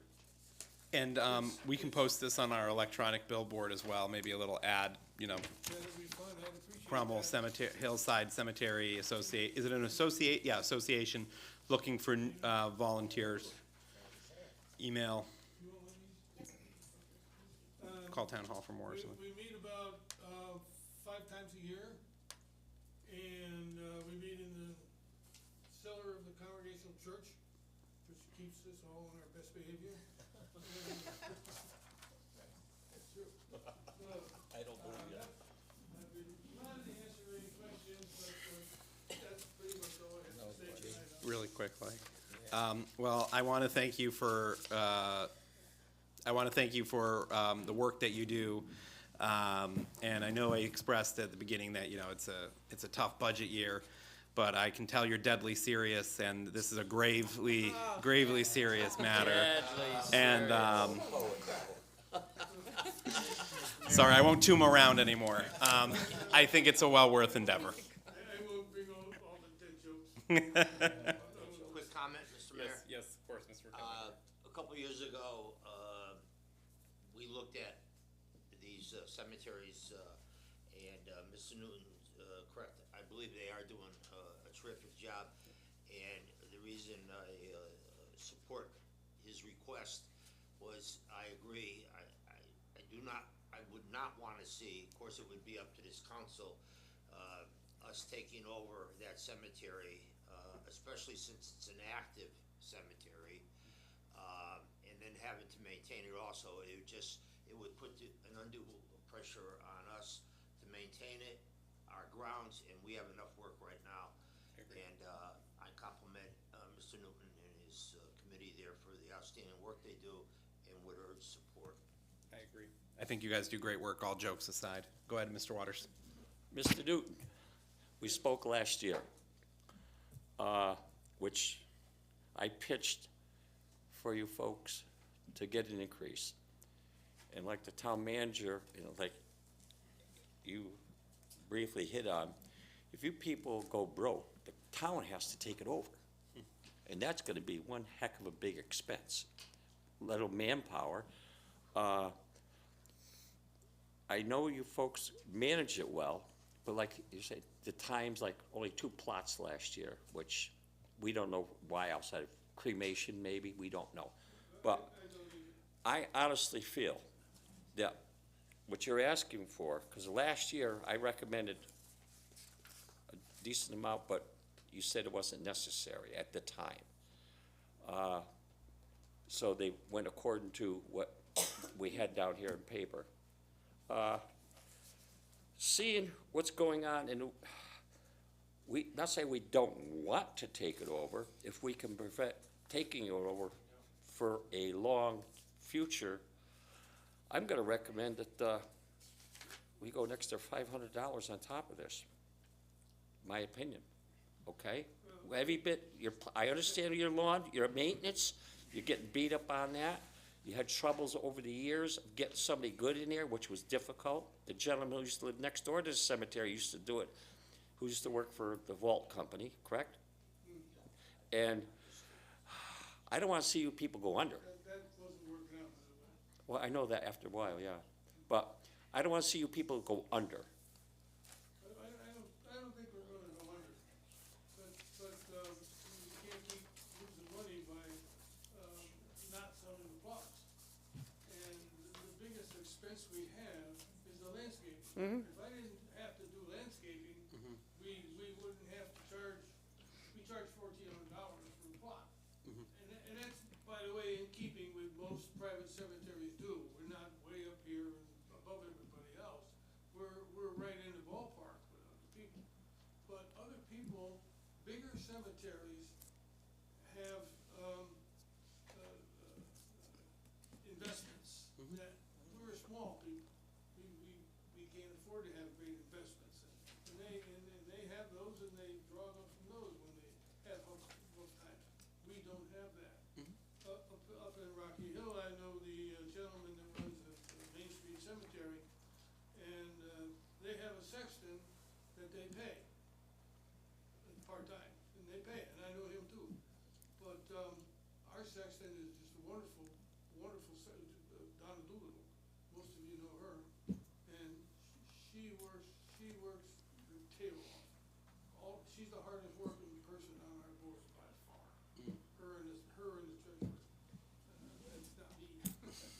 But we appreciate anything you can do. We appreciate your donation every year. And if you decide you can't afford to do that, we're still gonna appreciate you and what you do for us. But we just feel, over the past 2 or 3 years, it's time to ask for a little more. If I may, Mr. Newton, I'd like to put a motion on the floor that we give them $6,500. It's not a whole lot of money to what we're talking about, especially for the future of the cemetery being the way they are, how they take care of themselves. It's just an investment for the town too, my opinion. So a motion's been made. Is there any second on that motion? I'll ask again if there's any second on that motion. Absent a second on that motion does fail, or fail to reach the threshold needed to take a vote. Thank you, Mr. Newton. Any questions for Mr. Newton or the Cemetery Association? I wholeheartedly support the $1,000 increase. I think that's fair, given the difficulties that you guys are having. That's all we asked for. Thank you. And Make a motion for that. appreciate We can do it. that It's the much. same as what the town manager If you're willing recommends. to do that. I think everyone's in consensus with that. So thank you. We'll do a final vote at the end with all of the other items in one lump line item. So I think we're all set. I think the council is probably gonna support that increase. Okay, fair enough. We'll have a vote shortly, though, if you wanna stick around. Thank you, Mr. Newton. Very good to see you. Of course, thank you. Yes, you do. Your name's on this building, after all, down in the lobby. So we do have a representative from the DEI Commission as well. Richard, if you want to come up to the table and talk about the two events that the commission's looking to put on. Sharon, why is this commission not listed with the other commissions as where they get their own pages? Why are these donations and dues? That's how they submit to me. Okay. I don't know how, Should we transition it to like something that's under Sarah, since she's the liaison for, like under Human Services, like the commission, because other commissions or committees have like separate pages that are like that page for the committee or commission. Should we transition them to be, over there, since Sarah is their liaison? Like, I don't know, I'm just asking. I mean, the reason I transitioned the events committee was because the dollars were larger than Actually, this should be transitioned to a committee. Okay, that's why I'm asking. Yes. Yeah, should be boards, okay. That's why I'm just wondering, it just kind of, No, that's an oversight. okay. Go ahead, Norm. Okay. Good evening. My name Sorry, is Richard. Rich Nordman, Called you and Nordman. I'm co-chair of the DEI committee here in town. And first of all, I wanted to say thank you for any consideration given to any line item in the budget that we are associated with. The issue being, I want to bring up, and it's not a major issue, but initially we had requested a budget amount of $3,200 for an event that we are undertaking called the Human Library. And those expenses included sundry items, shirts, janitorial, security, advertising, office supplies, miscellaneous supplies. So we had initially submitted a budget for $3,200, but in the end, what came about was that we got back an approved amount of $2,050. $1,150 got cut out of our proposed budget. And I'm kind of coming to you guys with hat in hand to see if we can recoup anything out of that amount that was reduced, because this is going to be an excellent. It's going on in October, and in my opinion, this is going to be an excellent educational opportunity. It's going to be a great way to reach out to the community for awareness, and as we know, times are tough right now for promotion of DEI items and events. So basically, I just want to see. Can you explain what a human library is? Because that's I think if you haven't been following your minutes. I ahead because I gave them the human library. Oh, this is for the other one, okay. Yeah, what I cut was, I was very concerned about the explanation on the items in the beginning for funding marriages. So I eliminated that amount, and I eliminated $800 for the police protection overtime as, That's it. cut the 800.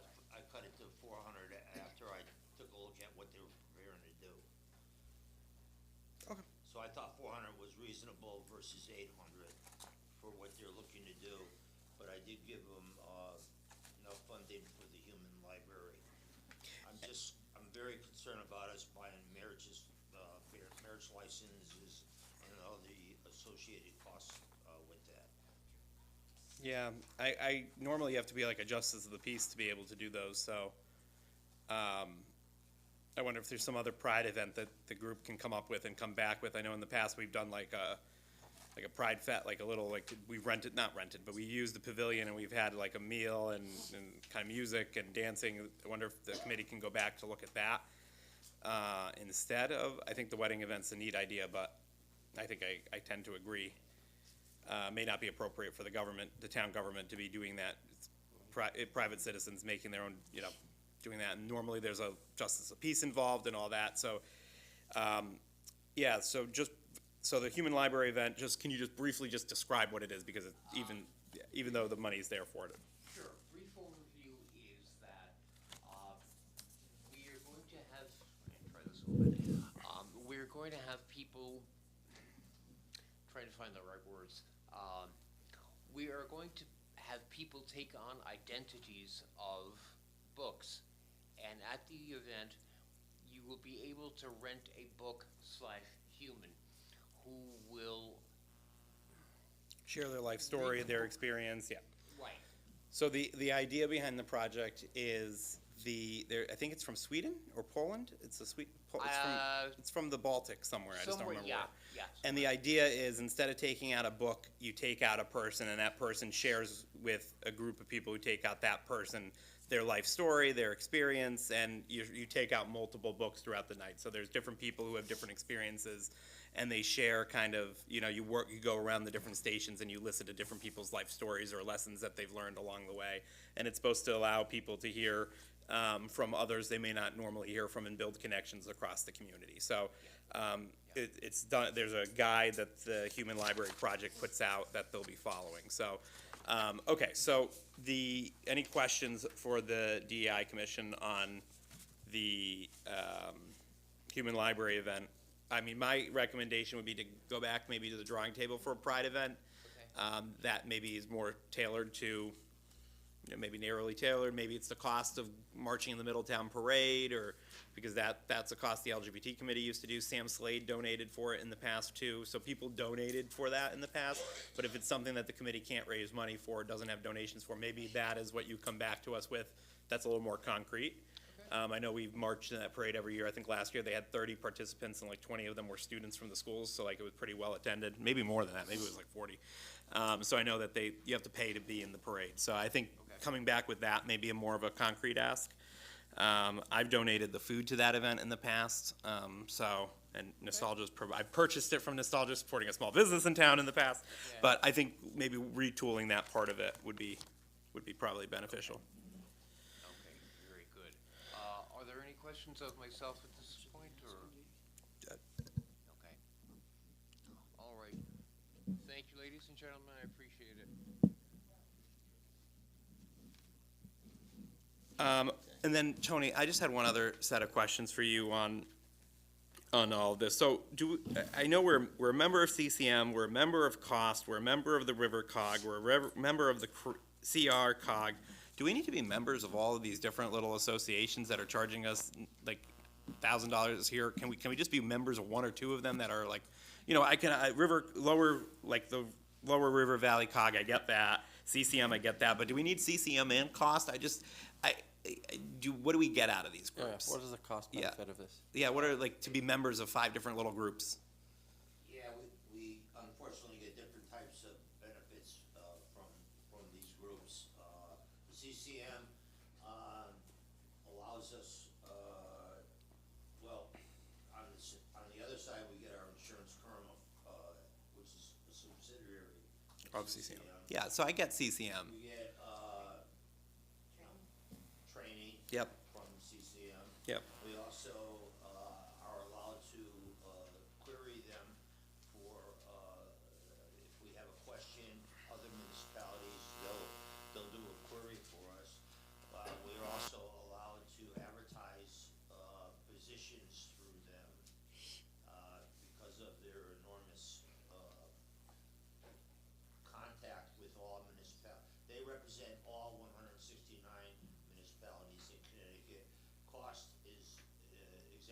it stands for Council of Small Towns. So, I guess I just see like some of them being duplicative of each other. Like CCM represents all Connecticut municipalities. Council of Small Towns represents small towns, but like, I mean, we're part of CCM, so like, why do we need to be part of the other one? I guess I'm just trying to. CCM may not take as much of an interest at times on an issue that has to do with small towns, whereas cost will take that interest into effect, and they have their own representatives at the council, at the LOB. LOB also. Yeah, I agree with you, but unfortunately. there's like 1,000 of these little groups that we're giving a little bit. I just wish there was a way to like, there should be one group and we pay the money to that one group and that's who we pay the money to. But I understand. And CROG, that's the Capital Region Council of Governments, and we pay $500 there, so we can enjoy purchasing through them because of the size of that CROG, of that COG. They reach out and they do their own bidding, and we're allowed to piggyback off of that one also. Okay. I was trying to save cost somewhere. I agree with you, unfortunately, I think that's why they only do what they do. Yeah. What was the one that, they said they were gonna pay for?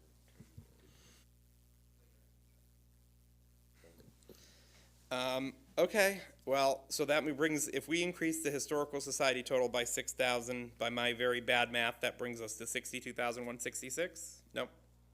What's it actually bring us to? Because we added the 1,500 too, Oh, did we? for the cultural district. I thought folks wanted to wait for them to come back next week. Voting on this budget, the total tonight, or are you? Do you want us to hold on this? Yes, I would hold on the total. Okay, so the item 12, If you haven't made up your mind Yeah, on if you haven't 1,500. made up the 1,500, I would wait until. I think the consensus was folks wanted to hear what specifically the 1,500 would be spent on before committing to it. Okay, so we're gonna hold on donations and dues. Amanda, can you make sure that gets added to the agenda for Wednesday, and if we need to start early for it, for Wednesday. So we're back together again next year week, don't forget. Okay, so now moving to, number 3. Mayor, if I may ask, since I do have a staff member. Yep. Can we move to the town planner?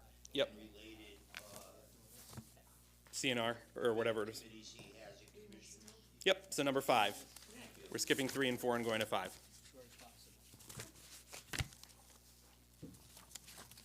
I was here till 11 PM last night for P and Z, so. I left early, so God bless. And it passed. It passed. Yes, yes, it did. Was it unanimous? Yes, yes, it was. Proud to Congratulations. report. Thank you. Exciting for Cromwell. All right, Mr. Armstrong, Yes. as you are. Go ahead. So, I'm here tonight because, I have two, requests that are separate, but really, they're so important, that I really feel they're necessary. I don't take lightly asking you for money. Obviously, I'm a new staff member here. But like I said, I really do feel strongly that this is necessary. I could not pick one or the other. We really need both, step 1 and 2 of this zoning regulation, rewrite and reformatting. We have some issues right now with the current document. Not just errors, but to be honest with you, we can't use it. And they haven't made any updates to the document for about a year. We have commission requesting text amendments. We have amendments coming from the state. As it is currently, our secretary has been piecing together photocopies to get the page numbers right and the table of contents because the document is so messed up. So I'm not sure how to move forward without that. I've asked, when I saw what was happening with this, I reached out to a consultant that I've worked with in the past. They're a national consultant, they do very good work. I've worked with them, I've used their documents, and I highly recommend them. I feel like this is a really good price between the two $10,000 broken up between town planner and planning and zoning commission. Typically, this type of work would be, $40,000 or $50,000, but it's half that price. And I think that we're going to have a document that is much better than what we have now, obviously, but usable for 10 years minimum, if not more. And it's really going to be usable for the public, for developers.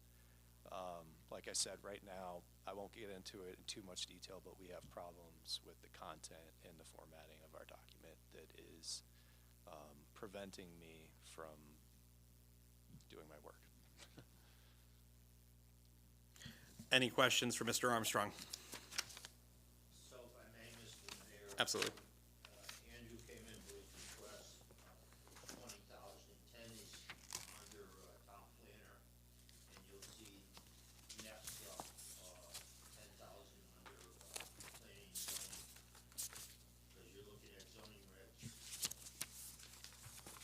What number is planning and zoning? Sorry. And the reason I broke it up between the two was for town planner, we really need the document that we're gonna be using for our department. And the Planning and Zoning Commission is gonna be undergoing major changes with the state housing bill, and regulation changes. So we really need a consultant to help us out, and they would do a line-by-line revision, not just for the incorporation of the, new state law, but also for what we have existing. So we're gonna have, with this proposal, a full rewrite, in a way that I believe will be much better than what we have currently. I would support both these requests, however, after talking with the town planner, we did split them appropriately. But I do want to caution the council, based on legislative changes, as Andrew pointed out. I mean, we may have to jump sometime sooner rather than later. I know the COG's working on it, and I know Andrew's been part of it with the COG, another service. Because of specific legislation, if we don't act, let's say on the recent housing bill, then the developer will be making the calls rather than our planning and zoning. And I would not want to see that, so we don't want to get ourselves in that position. And then there's a new proposal, piece of legislation, and that goes through, we definitely need these changes immediately. I agree with that. So I understand that, I understand both of these. It's been explained to me that there was another process we were trying to follow, and that for a plethora of reasons that isn't sufficient for what we actually need, and that this is the supplement that's needed to get us over the finish line, correct? That's correct. Okay. Okay. Any questions from any of the counselors on that? Just sort of a general comment, I don't know if you guys have looked at the P and Z document that is online. It is undecipherable, some of those figures. I don't know if it's a copy of a scan of a fax or whatever ended up in there, but, I mean, that's just the figures, and some of the text, it's not searchable, it's not indexed. Exactly. It really is time to retire the old girl, and, Excuse me? all right, the old, The old man? the old boy, okay, the old boy, whatever, it's equal opportunity. But you know what I mean, the thing, yeah, I really support this, as well as some of the other efforts here that digitize a lot of work, I love it, and, good on you. It's Thank been you. Yeah, and great it to will have you. be a searchable document. It will be hyperlinked throughout. And we'll have training on it, and then we'll have a document that we can use and carry forward. Yes. This is probably a stupid question, but there was no money allocated or no opportunities for state money to support? I know, okay. No, Not that I know okay. of, no. I figured as much, but. Thank you for asking. Any other questions from my left?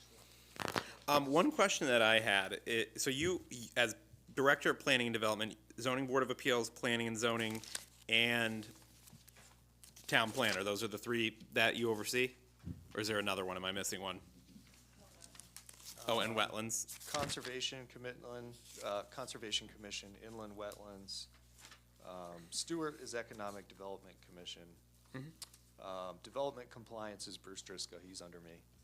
Okay, got it. Yep. Oh, I mean, I know we're gonna be going through all of your departments one by one, but my question is, each of them have department expenses, and each of them haven't been hitting their department expenses. Do you anticipate in the forthcoming year to be increasing department expenses up to the 7,000 that you have in your department? We'll start with just this department. So, I'm not asking for, I don't believe, much of an increase, No, if at all, but. It's not an increase, I'm just asking, historically, it hasn't been spent, so. And so a portion of that is we have to allocate for someone to take minutes for all the meetings. Some of the meetings do get canceled, so we won't spend some of that money.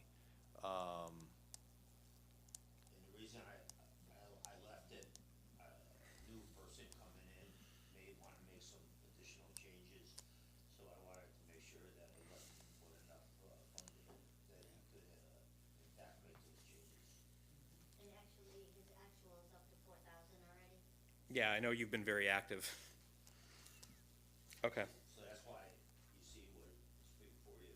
okay. I'm just trying to find places. Okay. Any further discussion on his budget for town planner? Yeah, I just was curious, Andrew, it said in here that the document's in a Word format. Yes. Is there any, why wouldn't you recommend having it done in-house? Say, so have someone type it up? I don't know, just curious. We don't have those capabilities, to be quite honest. We don't have the capability, we don't have the time. It would take a lot. I would have to sit down and learn how to do it, quite honestly. Yeah, it's not within my realm of capability. Okay, just wanted to check. Yeah. Yep. So good question. Andrew, we're talking about something on a computer then? A computer document, not a hard copy of a It binder. will be a computer document that we will use, but it will ultimately be an interactive PDF that will be our new zoning regulations and be online. And how will changes get made in the future, edits or updates? Yeah, so once we have the new document, they're gonna do, as part of this, they'll do a training with us. So we'll be trained on how to use that, and then going forward, we can add in the text amendments appropriately and follow the formatting, and keep that document relevant and usable.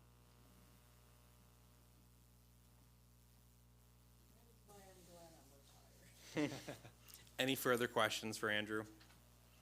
If I felt like I could, reformat this document myself, I would, but it's just not possible. It's beyond Sorry. reformatting. It is actually rebuilding it pretty much from scratch, because the existing one is at the level where it's not even salvageable. That's exactly And right. the previous attempt with that other company that we had a year or two ago just hasn't been able to deliver what we've been looking for all the way. Yeah, that's correct. It's been able to do the basic review, but not actually the legwork that we actually need. Yeah, okay. So, with that, any further discussion on the request? The request is for $167,280. Motion approved. Motion made by Al. Second by Paula. Any further discussion on that? Hearing none, all those in favor, please indicate by saying aye. Aye. Opposed, abstention, motion carries. We'll now move on to item 6, thank you. Development compliance. Mr. Armstrong. No, that's Mr. Driscoll's department. Yeah, and obviously, I'm his supervisor, but Bruce does a phenomenal job. We went over the budget. He has a little bit of money in there. I think it mainly stayed the same, but The he, other thing was salaries, and that was contractual. right, and he has the standard amount in there for some training that he needs to keep up with, those type of things. Any questions from anybody? Okay, hearing none, I'll accept a motion for 126,858. So moved. Made by Jamin, second by Paula. Any further discussion on that? Hearing none, all those in favor, please indicate by saying aye. Aye. Aye, opposed, abstention, motion carries unanimously. We are now on to Planning and Zoning Commission, item 23. This is another one of yours, So as you're ready. Yeah, and so, like I just spoke to, this has the phase one rewrite, and this would be the line by line, going through each line and analyzing the whole document in order to rebuild it. Other than that, we just have our typical expenses.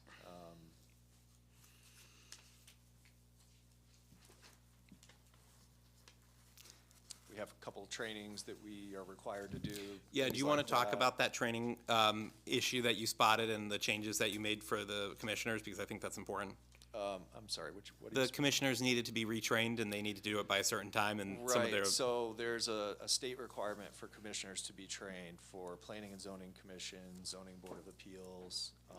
Wetlands has its own separate one, but essentially they need 4 hours of training. And so, we've got a little bit of money in there in case somebody wants to do an in-person training. We do have a plan B if they don't wanna do that or it doesn't work out, but some people prefer that, and, you know, they may get a lot out of that, so we want to make sure our commissioners are up to date and educated and all of that. And what's the, Sharon, what's the department expense for planning and zoning to date? Because now they're doing those trainings. Are they getting close to the 2,000?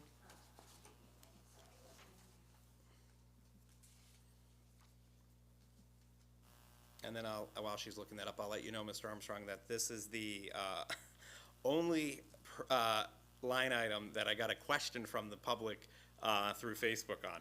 Really? Yes, this was, somebody told me there's a typo on this page. They added an extra one in front, and I said, no, it's not a typo, but that was the only public comment I got on our budget was, why is this going up by 10,000? So that's why I asked you last night, why is it going up by 10,000?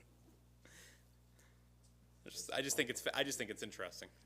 Somebody's paying attention. Somebody's paying very good attention. There was a very good question because I was like, no, it's not going up that much. Oh, yeah, it is. That's capital items. Mm-hmm.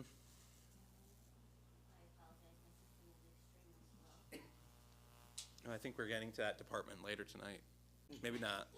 Central Services, when is that? It's tonight, right? Yeah, we'll get there eventually, around 10.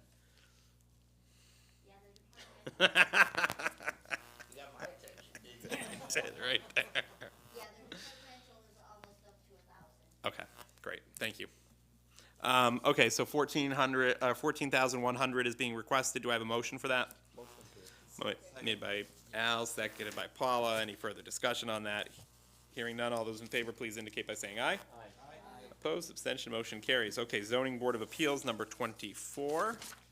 So not much of a change, not much of a budget for ZBA. It's mainly just accounting for the minutes taker for the meetings, and we don't always meet for the Zoning Board of Appeals, maybe every other month or a few times a year. I see that you have 3 alternates. I'll try to get somebody to fill in those positions. We'll try to advertise for them. Very good, thank you. Thank you. Any discussion on this one? $1,200? $12.50. Any, I'll take a motion for the $12.50. Motion approved. Second. Made by Al. Give it to Jack. I'll give it to Jack. Next one's yours, I promise. Any further discussion on it? Hearing none, all those in favor, please indicate by saying aye. Aye. Opposed, abstention, motion carries. Okay. Now we're on a roll. We're moving. Number 25, inland wetlands, another one of your departments. Yes, so no change here, and again, not much of a budget, just accounting for minutes and a very small departmental expense that likely won't be fully utilized. Training, you know, those type of things, something that might come up for wetlands on occasion. Well, maybe when I first started on the council, I said, let's cut by 250, but I think in this situation, we can just leave it. Unless anyone feels really passionate about wanting to cut by 250 here okay, yeah, I agree. Okay, 1,900. Do I have a motion to accept the 1,900? So moved. Made by Jamin, seconded by Jack. Any further discussion on that? Hearing none, all those in favor, please indicate by saying aye. Aye. Opposed, abstention, motion carries. And just correct me if I'm wrong with that one. The Cedar Drive project, which I know is on our bigger CNR, that's gotten wetland approvals yet? For the drainage Yeah, improvements, for the yes, it drainage. has. So that has, okay. Correct. And the reason I ask is because it's on our bigger CNR budget, so it's helpful to know that you guys have already looked at it and reviewed it. Okay, next is Conservation Commission, number 26, and I'll let you talk about it, and then Mr. DeProto, if you would like to also talk about it. Yeah, so Mr. DeProto has a lot more experience on this commission than I do, but essentially it's staying the same again, and we have a very small departmental expense that hasn't been utilized in the past, but is there in case we need to take on a small project or an expense. Mr. DeProto, anything to add? I mean, that's pretty accurate. I mean, it's like a lot of the other commissions, it's all volunteers. There's not a lot of training involved, and, you know, we're trying to be more active in a living group. We don't have any direct plans in the books yet, but we're trying to do like the pollinator pathway, but that's not gonna be paid out of our budget as far as I understand it. So, yeah, this works for me. Great. And I know that we've applied for under your leadership and Mr. Armstrong's background from the other town and Stewart's prior leadership to the Sustainable CT application, so I'm very excited to see when that comes back. And out of curiosity, I know some of those funds that unlocks, some of them are matching funds, so in the future, if we were to go after a matching fund, is this the department where if we needed to make a contribution to something, where the money would go? We set up a matching, account and, Okay. it's in a fund. Okay. So I'll accept a motion for 1,400. So moved. Made by Jack, second by Al. Any further discussion on that?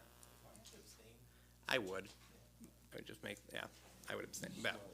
Any further discussion on that? Hearing none, all those in favor indicate by saying aye. Aye. Aye. Opposed? One abstention. 1,400 Just want passes. to thank you all. I really appreciate it. Are you leaving now? You're not staying for the rest of the night? What? Okay, It was a okay. long night last night. No, I don't blame you. I don't blame you. Thank you. Appreciate it. Okay, next we'll move on to, do we want to go back to elections? Go back to number 3, please. Yep, let's go to number 3, which is our elections. I don't see either of our registrars here, so I'll let the town manager address it.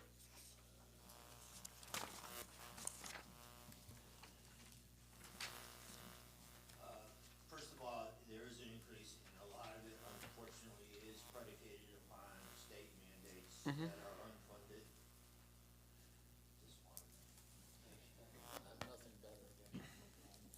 No, not the state of Connecticut. Unfunded mandates to municipalities, never. And as the mayor had said, I think last night, we're kind of unique here in that we do have over 10,000 registered voters for a population closing in probably on 15,000, or between 14.5 and 15,000. I signed off on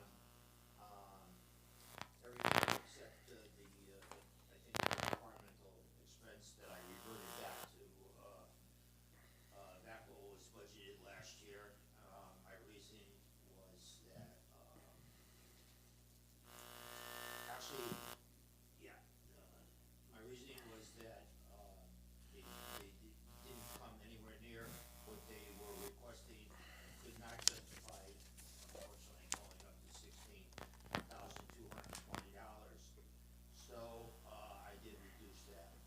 But I did, while not giving what they requested, I did, give increases in, election expenses and in, election workers. Unless there are changes made on early voting, the amount of days and the number of people that we do have to have, available, again, what we mandate, is risen, and, hopefully this, legislative session will result in some of the, early voting being reduced down to, 7 days or 10 days,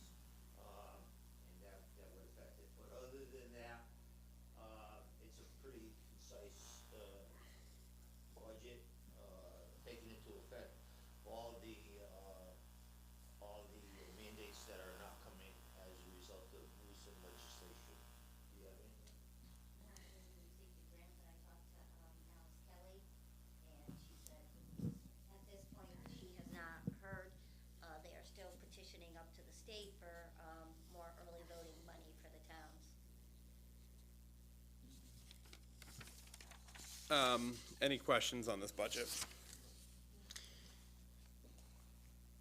I have a question. So the election workers category, is that because they were gubernatorial and we're probably gonna have at least 1 or 2 primaries? Yes. Yeah, okay, so there's an extra election in there, got it. Okay, that's it, I'm good. I'll accept a motion for 136,614, Motion approved. made by Al. Second by Paula. Any further discussion on that? Hearing none, all those in favor, please indicate by saying aye. Aye. Opposed, abstention, motion carries. Number 4 is not number 4. No, we're going to number 35. 35. Oh, we're skipping Economic Development Commission? Oh, sorry, we got economic I'm, development. I I'm skipped sorry, him. you're right. Okay, I didn't know, maybe you wanted Stuart to be here for that, okay. So what are we doing? We're doing number 4, Economic Development Commission.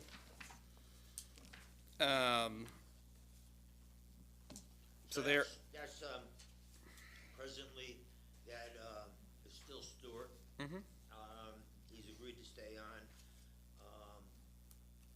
We got a couple of major projects he's working on, one of them being 100 Berlin Road. He's more in tune with it, and I definitely felt that, he was better, positioned than bringing Andrew in cold, to, get it through the process and before the council, and ultimately to start construction, on that parcel.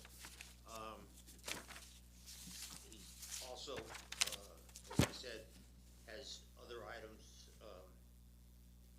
that he's working on, and, there is, and has been continued interest in the town of Cromwell from an economic standpoint, so, right now, he's willing to stay on in this capacity, and, I value his experience in this area. So, pretty much, just the wages are adjusted. For that one, what's the difference between his wages and the part-time wages? The part-time is the commission clerk. Oh, okay. Okay. Is there any interest in cutting that from 1,800 down a little bit, because we never really, they meet a couple times a year and we haven't, it looks like we haven't ever spent the 1,800?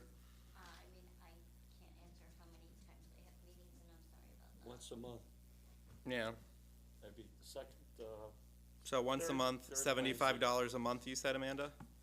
So let's just pretend it's $100 a month, so that's still 1,200. You can go ahead and cut it to 1,200. Yeah, let's cut it to 12. I mean, I know that sounds like we're nickel and diming, but I just want to try to have at least a little bit of a scalpel with some of these things. If anyone feels uncomfortable with that, that's okay. But if not, I'd recommend that cut going down. So what's that new number? That would be 22,000, 309. 309? Yep. Woo, okay. Can I have a motion to approve, or to amend part-time wages first to 1,200? motion approved. Made by Al, second by Jamin. And then any further discussion on that? Hearing none, all those in favor, please indicate by saying aye. And then finally, the new budget for the Economic Development Commission is 22,309. Can I have a motion to approve 22,309? Made by Jamin, second by Al. Any further discussion on that? Hearing none, all those in favor, please indicate by saying aye. Aye. Aye, there we go. Look at us, guys, we cut something. About time. How are folks doing? Do folks need a couple minute break to stand up and stretch, or do we want to keep moving? Okay, keep on moving. Number 35 is emergency management. We just did that. Oh, we didn't do that, did we? No. 35. 35, we did PD, we didn't do emergency management. Nope, you're good. So number 35, this is a $22,050 budget. No increase. No increase. Any commentary on this? No increase. The stipend has remained the same for both the director and the deputy director, and the other requests are all the same. And then I see that it says the actual expenditure for supplies is $0 for this year, and department expenses for this year are $0. Has anything changed since December? Yeah, they will be buying the deputy a new computer. I talked to Kevin Vandersloot about that. Mm-hmm. Yeah, he Okay. And what does, This is one also for a what if. Yep. That gives them, immediate, I got you. resources that, Okay. so we can get more funding into it. So some supplies and material? Yeah, that's for the laptop and then the, okay. Any discussion on that? $22,050. That's it. Do I have a motion on that? Motion approved. Second. Made by Al, seconded by Jack. Any further discussion? Hearing none, all those in favor, please indicate by saying aye. Opposed, abstention, motion carries. Next is the Health Department. I do not see the Health Director, so I assume, Tony, you're presenting on her behalf. Yeah, it's, she's a health coordinator. Coordinator, you're right. Presently, Mr. Bell still is our director. That's right.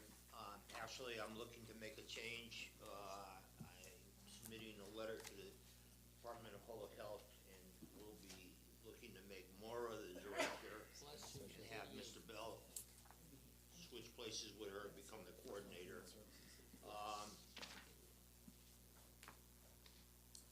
It's pretty much outlined as, I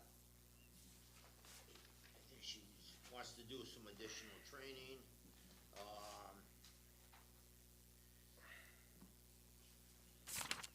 That's pretty much it. What is the Canoe Center? K-U-H-N Center? Kun, how do you say it? Handicap, March, so it's part of March. C-K, okay. For handicap. Okay. Kuhn Center? Okay. Okay, that was all I was wondering what that was. Kuhn Center. Okay.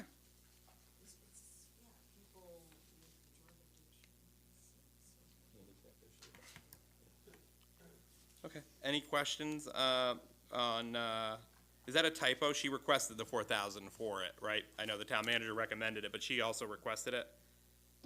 It has a dash there. No, she didn't, Okay. And then you recommended putting it back in?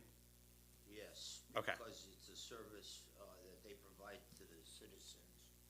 I'm trying to remember now, We had a long conversation with her about that. Let me see if I made notes.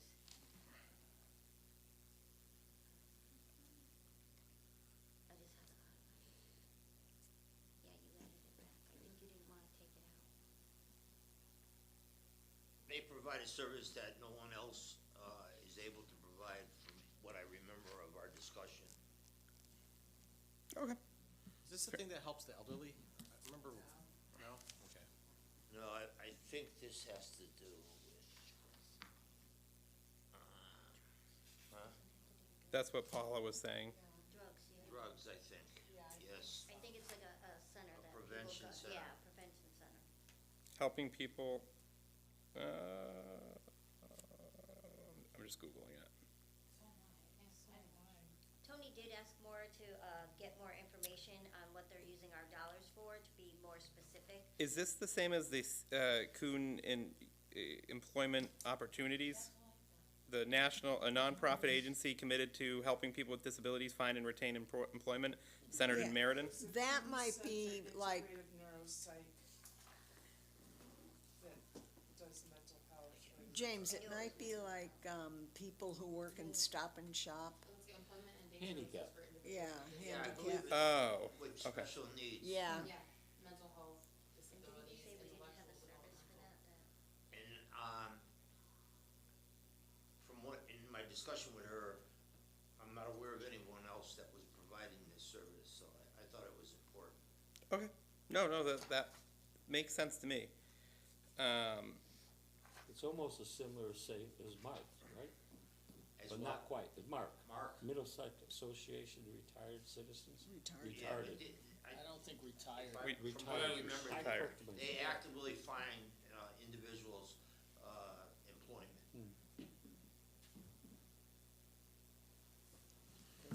Okay. 238, 451 is what's requested. Do I have a motion for that? So moved. Second. Motion made by Jamin, seconded by Jack. Any further discussion on that? Hearing none, all those in favor, please indicate by saying aye. Aye. Opposed, abstention, motion carries unanimously. Next, we move on to our Recreation Department, number 43. And Scott is not here.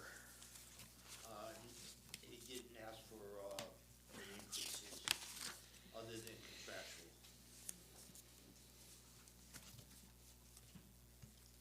Any questions on this? This is pretty straightforward. He does a heck of a great job. He does. He's very active. Yes.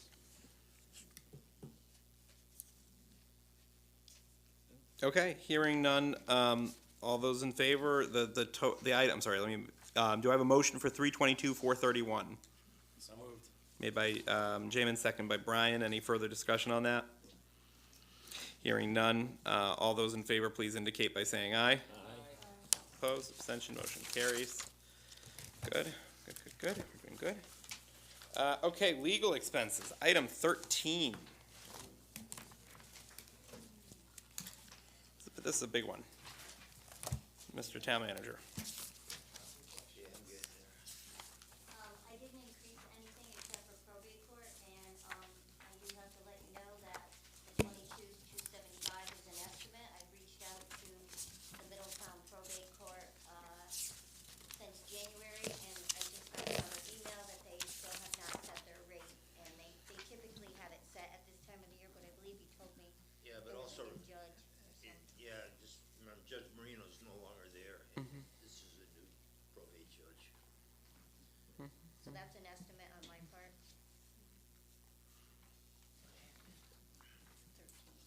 13. If I may, Go ahead. do we have to, the town has to pay for the probate court? Probate, yes.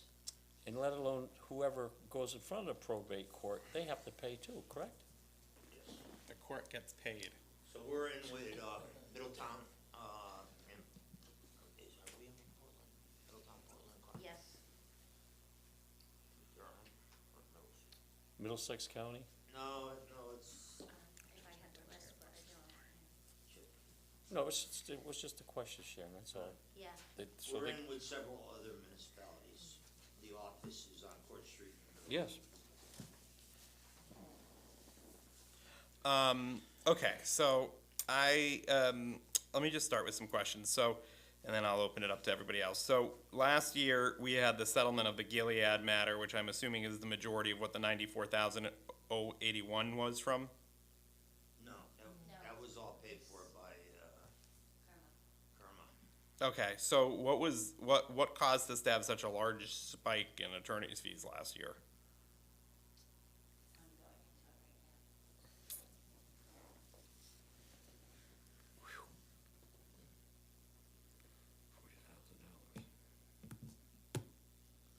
And then while she's looking for that, I know we have two contracts. Have you brought Ken in yet, or are you negotiating yourself right now?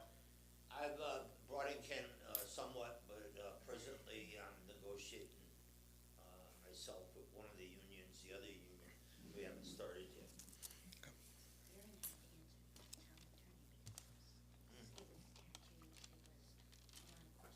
Was it also charter too? Yes, charter revision. Charter revision, Yeah. that was the big one. She attended every charter revision meeting. Don't need to know, though. Correct? We don't need it now, though. No, we don't need that now. Charter revision's not happening again for a couple more years. 4 more. 4 more. And then labor, we have 2 contracts. You're anticipating that both of those that you're gonna, while you'll rely on Ken, you'll probably be doing a lot of it on your own, at least for now. That's always an unknown, as you very well know. Yeah, of course. I don't charge as much as Ken though. A little different, but yeah, no, I know. You don't dress as sharp. I bet That's true. you you'd be It's surprised. because I only bill half of what he bills. Do we know what the He's a sharp dresser. He hasn't changed his rate in years. I bet you'd be surprised. at Really? the, He dresses so much better than me, so I just assume he must charge more than me.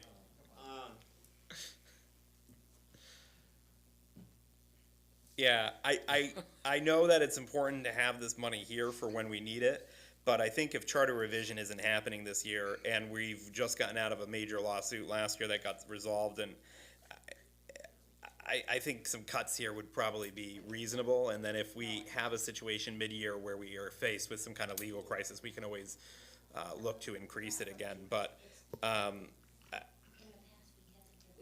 You're talking about the 130? the 94. So do you see how in fiscal year 24-25 it got almost up to 100?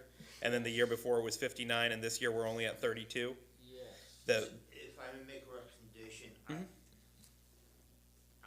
I'd take it down to 80 maybe. oh, okay. And then what about labor? Would you leave labor that high because we're in contract? I would leave labor alone because, We could go to arbitration or something? yes, sir. Okay. So what would that bring it to? So if we brought that down to 80, Is that 14 off or? Okay, wait a No, minute, hold on. sir. Can't give me a minute.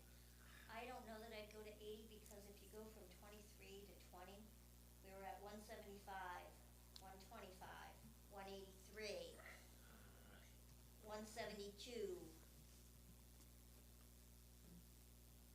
what? What are you talking about? Yeah. Confused. We had, one was all the cases that I had to remember, yeah. And then Uh, 24 and 25 were good years.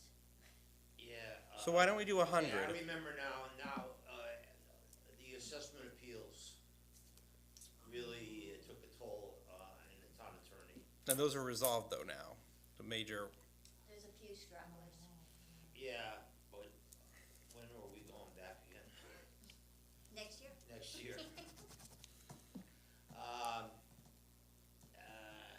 so let's do 100.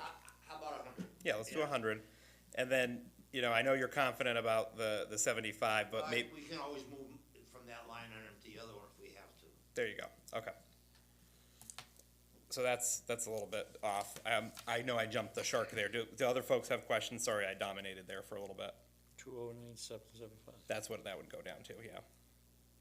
right? So what will the number for legal be? 209,775 with that $30,000 cut. What is the contract services in this case?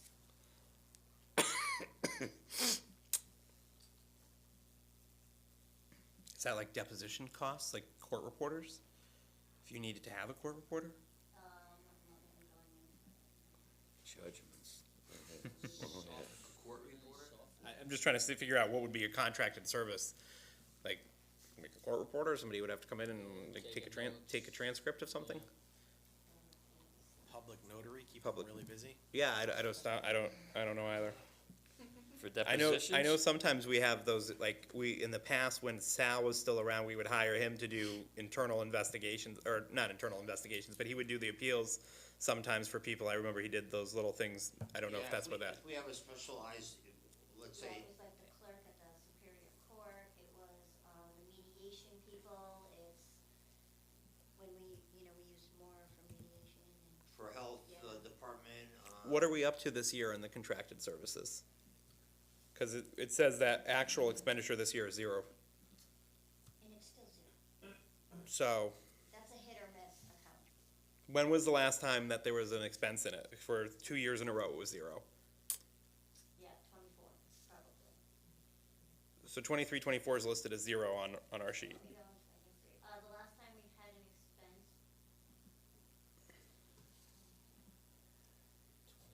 22, 99, 2000. it looks like 22, and what was it in 22? 2000, and we had a budget of 12.5. So if the last time we spent on it was 3 years ago and it was 2,000, would it be safe to cut this to 5,000, start to whittle it down a little bit? Yeah. 5,000 or 5? I say we cut it down to 5,000, right? That's $2,500 off the top. Contract services, do folks want to go lower than that? 4? I have a 4. Do I have any support for the 4? 4 is okay with me. 4, okay. Likewise. Okay, so we have a 4 there, so that's $3,500 off. Do I need, I did individual motions to change the town manager's recommendations before. Do I need to do that, or can we just do a line item total? No, you have a motion on the floor, right? No, not yet. No, you're okay. Okay. So, Sharon, what would be the new total if we did 3,500 under contract services and 100,000? Do 3,500, not 4,000. Oh, sorry, 4,000, yeah, Okay, so, Taking off their. 205? yeah, okay, so thank you. 206, 275. Okay. Do I have a motion for the town council recommended 206, 775 with those two changes? So moved. Second. Made by Jamin, seconded by Jack. Any further discussion on that? I know I hijacked that. Does anyone have any other comments on that? Okay, hearing none. All those in favor, please indicate by saying aye. Aye. Opposed, abstention, motion carries. Okay, central services.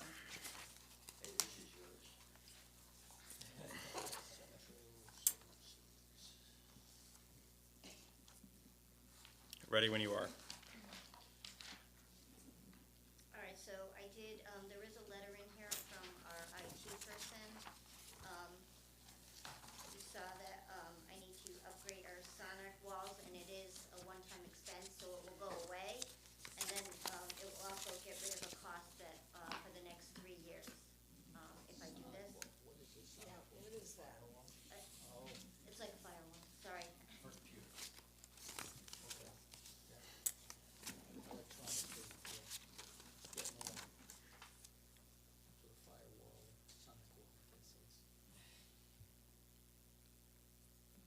Okay. Postage has been a big problem for us. They raised the rates last year in July without any notice whatsoever. And I don't know if anyone knows, as of January 18th this year, they raised all like the big packages and the letters and everything, and it was like by 8%. It wasn't 5%, it was 8%. I have tried to research if the postage is going up. I am not getting an answer. We're actually might be a little short this year, so I, increased that. Snail mail. All the Stamps. tax, all the registrars do big mailings, trying to think of. All of our agenda, every committee's agenda Oh, yeah, packets. the agenda packets, I mean, that is, I mean, I know that the town council one is $11 each, right? I think that's what, yeah. right, Yeah. and same with I Board of picked mine Finance up, package. James. Yeah, I know, so, Depends on how large it is when they Yeah. go to mail it. The weight. Save you $11 and pick it up. I'll save it, yeah. Do a PDF. I mean, What was that, Jason? I understand that, like, I'm not gonna print it off, but I mean, so I know that a lot of, you know, other business companies, what they do is they allow people to opt in to get all the communication electronically. They have to do get it already. they get it So electronically. this is what's left for people that have already decided, like. We get duplicates, we get it in mail and electronic. So maybe something we can ask all of the commissions is if they would like to start receiving it exclusively electronic. I know that most of them are gonna say no, but, yeah, May I point out, we did do that a few years back, I remember, and, we went right back to paper. yeah. It wasn't successful. No, I Didn't remember fly. that. I Didn't remember that. fly. Everyone still wanted the hard copies. How about we hire a part-time person to go deliver them? I just don't know if Yeah. this room would support I mean, you could make 12 a, take a poll. laptops. Through. That's my worry. That's the thing, if, you know, we sent it electronically, everybody would have to be able to have a screen to view it on. Correct, Yeah, correct. forget that. Is there, Sharon, is there any updates on the, I know there's a piece of legislation now to allow legal notices to be posted electronically. Has that gained traction? That's been proposed like every year for the last like 5 years, but I saw it You know, again. Amanda put a notice out about not using the Harvard Current for legal notices and using, We're taking steps presently. The rare reminder has been trying, I'm trying to think of the word, trying to get us to use them instead. They're much cheaper, they're saying. Unless we that. feel that we need to go statewide and get a bigger audience, we've been using the local, Yeah. And newspapers. also it depends on the deadline, because And you the- only have and like the 1 day deadline. to get it to the rare reminder. Sometimes you Yep, have to you notice can't something make it. quicker than that. Sure. So that's the exception. Amanda, I will continue to come to the town hall because the post office doesn't always deliver the As we council know. stuff. I'll start coming to the town hall too. Okay. There you go, we Start coming, just, 'cause then I'll start saving. You're more than welcome. I'll start coming. Al's not coming, okay. And you will send an email and say I it's will. ready. ready. Yeah. So Al, you want me to mail yours? We're sitting- For now, yes, but you know what, let me get into the mode of getting my carcass to the door. And Amanda, you don't even have to email it to me. Well, the email doesn't cost anything. We're gonna keep doing If that. you're doing it That's- to everybody, go ahead. I find that's helpful, If especially. we pick it up, we'll save up to $660 ourselves per year. There we go. Then we can go out to dinner at the end. There we go. Tony's Street. Tony Street, that's right. 600 Okay. I'll take you to, That's what it Jefferson costs a Price. year, James. Um, $11. Popeyes. So,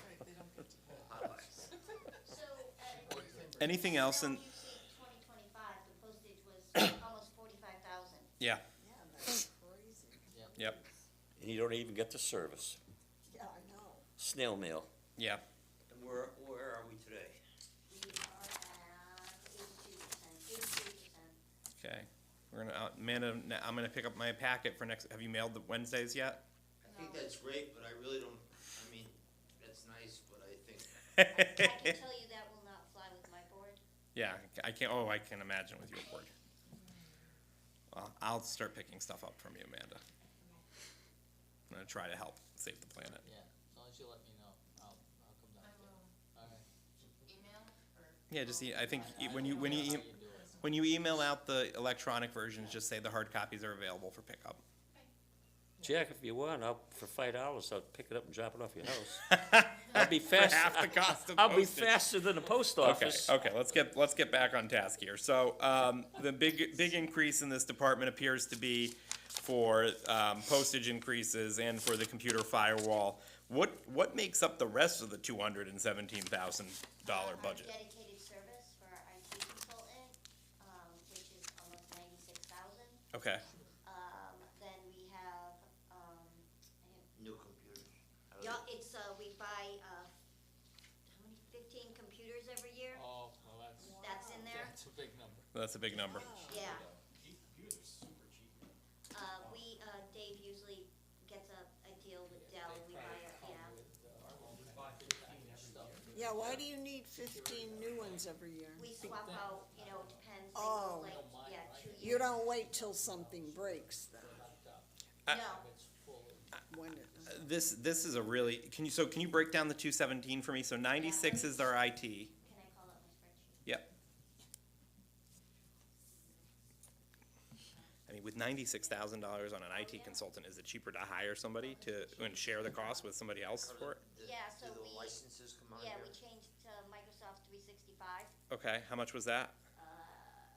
Amanda's just rattling it off, and I didn't get to go to my spreadsheet. Yeah, just the 217 is just such a big item without the breakdown, just like we were talking about in Public Works, it makes it difficult for us to Okay, assess. yeah, so, and I know nobody's gonna wanna hear this, but, there's 6,000 for paper. oh my God.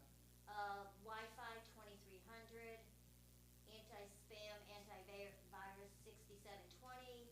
You got the, computer replacements is 34,000. Microsoft 365 is 29,000. The internet is 17. Well, there you go. Website hosting is 8,600. The time clock system is 8,545. And cybersecurity software is 4,100. Okay, that gives us the, Didn't you have 2 security items in that list? Yeah, probably because of the police department.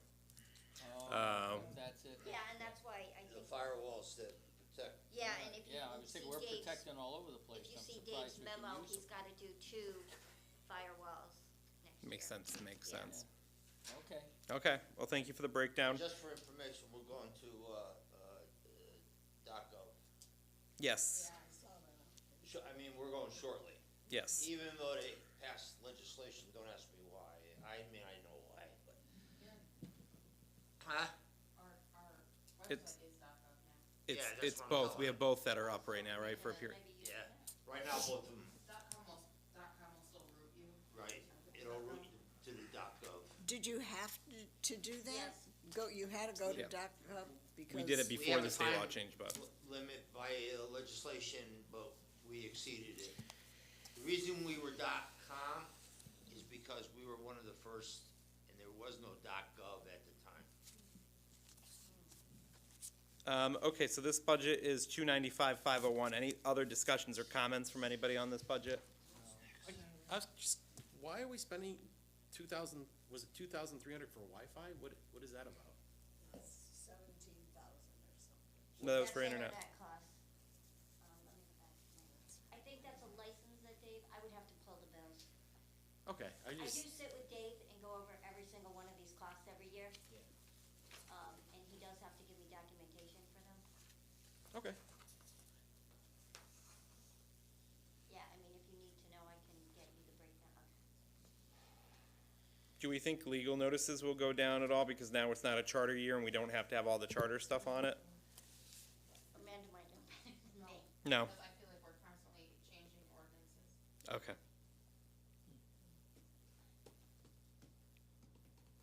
Yeah, and all the department's legal notices go through here. Gotcha. All the planning and zoning legal notices, Yeah, and okay. all the public hearings and everything all goes through this budget line. Okay. Okay. Why did office supplies increase? That is, so we do the supplies for the whole town hall. Mm-hmm. The little notepads, the pencils, the binders, the accordion folders, the hanging folders. It's just the general cost of all supplies. The envelopes that we buy for the town, which all the departments use. I actually instituted something new, and every time a department asks for a case of paper, they need to record it. So I know which departments are taking how much paper. Yep. To see, where we are. Okay. Well, there goes that idea. Also curious, the time clock, you said it was 4,500? That's our software. Okay, The employees clock in and out every day. and we pay for that every year? Yep. And it downloads into our accounting system to do payroll. Okay, We're in the wrong business. I know. That's under office supplies. Oh, no, not you.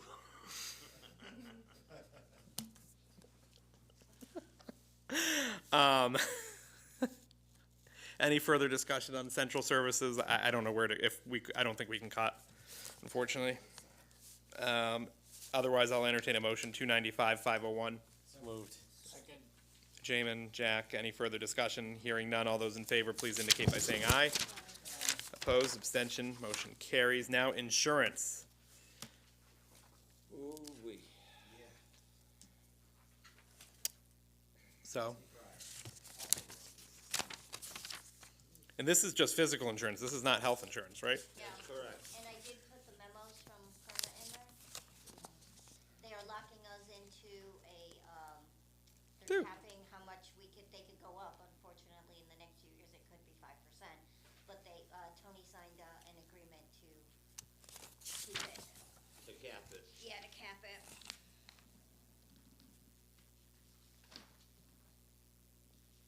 And the workers' comp is based on our payroll numbers. So let's talk about Kerma for a little bit.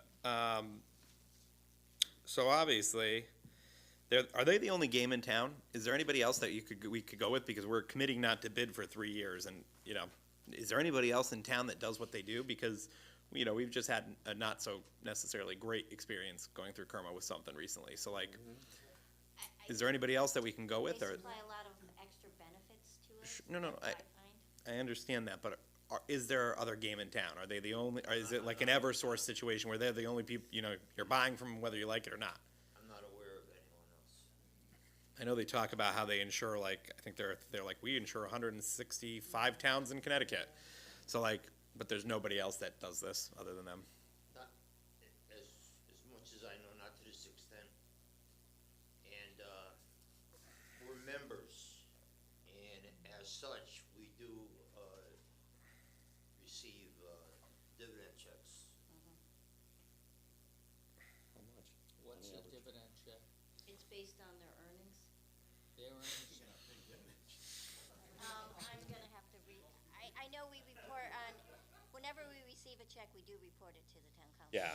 So that, what we got back last year? I'm gonna have to. yeah, that's an Did we make back $663,000 by any chance? You know, a little less than that? You know, no, I just have a problem with, I understand insurance is important, I understand I'm not doubting the workers' comp or the liability insurance portions of it, but what is, that's a lot of money for insurance, and, you know, with your car or with anything else in a personal life, people go out and shop every year, and you were able to get competitive, and if they have a monopoly, I mean, why are they allowed to have a monopoly on this? Like, shouldn't it be a marketplace where there's different people competing to, you know, so you can give the best coverage and at the best rate? Isn't that? If I may? Yeah. Through experience with the boat club, we have to get liability, et cetera, and there's only one company that will write us, and that's it. And they go up anywhere from $1,100 to $1,200 a year. Mm-hmm. Everybody else, they won't touch it. Oh, all you have to do is think about your own insurance, your auto, your homeowners. No, That's your just umbrella. touching that, yeah. yeah, but that's sewn It's, up. There's it's only just, it's just unfortunate that there's not a marketplace here. I know, The only game in town. I think last year or the year, within the last 18 months, I think the fire district went also to Cromwell. They went off of it? No, they went to No, it. they went with it. Also went to Cromwell. Okay. So did we find out what we Yeah, get we received, this year, we received $54,398 as a, as a dividend check, yeah. dividend check? Well, that's nice. Yeah, members' equity So distribution. we don't offset this expense with? No, it goes into our revenue. It and goes into when I revenue close, on the, it it goes on the general. other side, okay. Yeah. General budget. Well, if you Mhm. wanna make us feel better next year, why don't you? We can include go that in over this here, item. Dividends. So, okay, If that's gonna make you feel better, man. so I think, is there any further discussion on this? Because I don't think there's much that we can do, unfortunately, unless we want to self-insure ourselves, which I don't think we do. So, Some municipalities do, I don't recommend it. yeah, I don't recommend it either. Hearing none, I'll take a motion for 663, 200. Begrudgingly. Begrudgingly, yeah, begrudgingly made by Jamin. Second with Payne by Paula. Any further discussion on that? Hearing none, all those in favor, please indicate by saying aye. Aye. Opposed, abstention, motion carries. We're now gonna move to item 17, which is the town council, which is ourselves. No dividends. No dividends from us, I can assure you of that to the public. How about we start getting $100 a month back like we used to, so we could buy a coffee? It's a charter. That's a charter. I know that. Um, Remember the days though? $100 a month. I don't think it's. it's not, that's at the end, 16 is at the end, because it has I'll see the CNR in it. I don't see my salary in here. So I see all of our salaries, 0, 0, 0, 0, Oh, 0. there it is. It's right there, it's that dash. Okay, so town council, item 17, part-time wages, and that is the only item listed. Town manager's recommending, 1950, which is a cut. So, that's great. Any questions on that from anyone? I think that's Amanda coming to our meetings, right?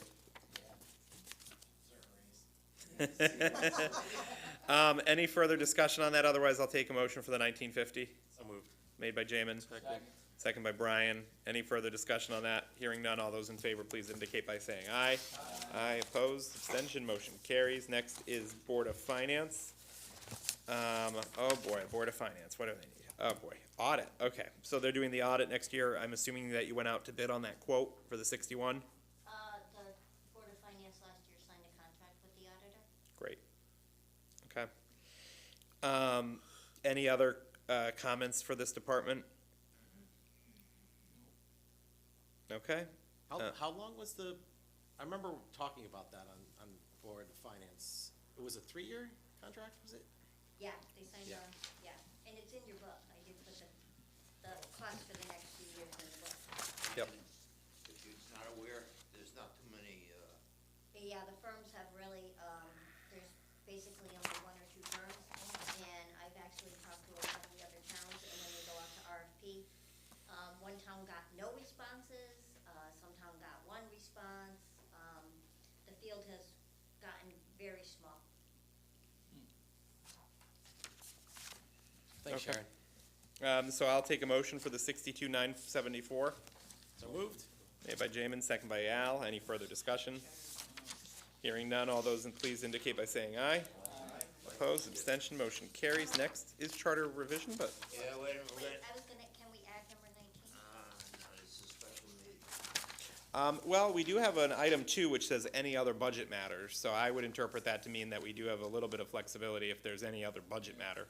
Where do you Because want to I go? changed it after What did she say, Amanda did 19. 19? Yeah, So let's just wait till we, 3 more items and we'll circle back. So, don't forget, we gotta go back. and that's also under item, so we'll get to 19 under any other budget matter because that would include it. 20. Is Steve here? I saw Steve at the beginning of the meeting and then he I left. think he left. Does someone want to text him and let him know that we're gonna get to his item in case he has comments on it? Yeah, I can. Yeah. Okay, charter revision, $50. do we need anything in this? Could we just zero this out? We did some costs in case they start up again. Placemat. Okay. That's fine. You wanna just, okay. Have a placeholder, is that what we're Well, they can't start up again until, So do you want me to put $1 as a placeholder? yeah, let's put $1. I don't think they can start in by charter for another 2, I don't think they can start until next year, Okay, even if so they I'll put wanted to. $1 as a placeholder. Yep, Yep. that's good. So you need a motion to cut $49. Do I have a motion to cut $49 for charter revision to $1? Second. Made by Paula, second by Jack. Any other discussion?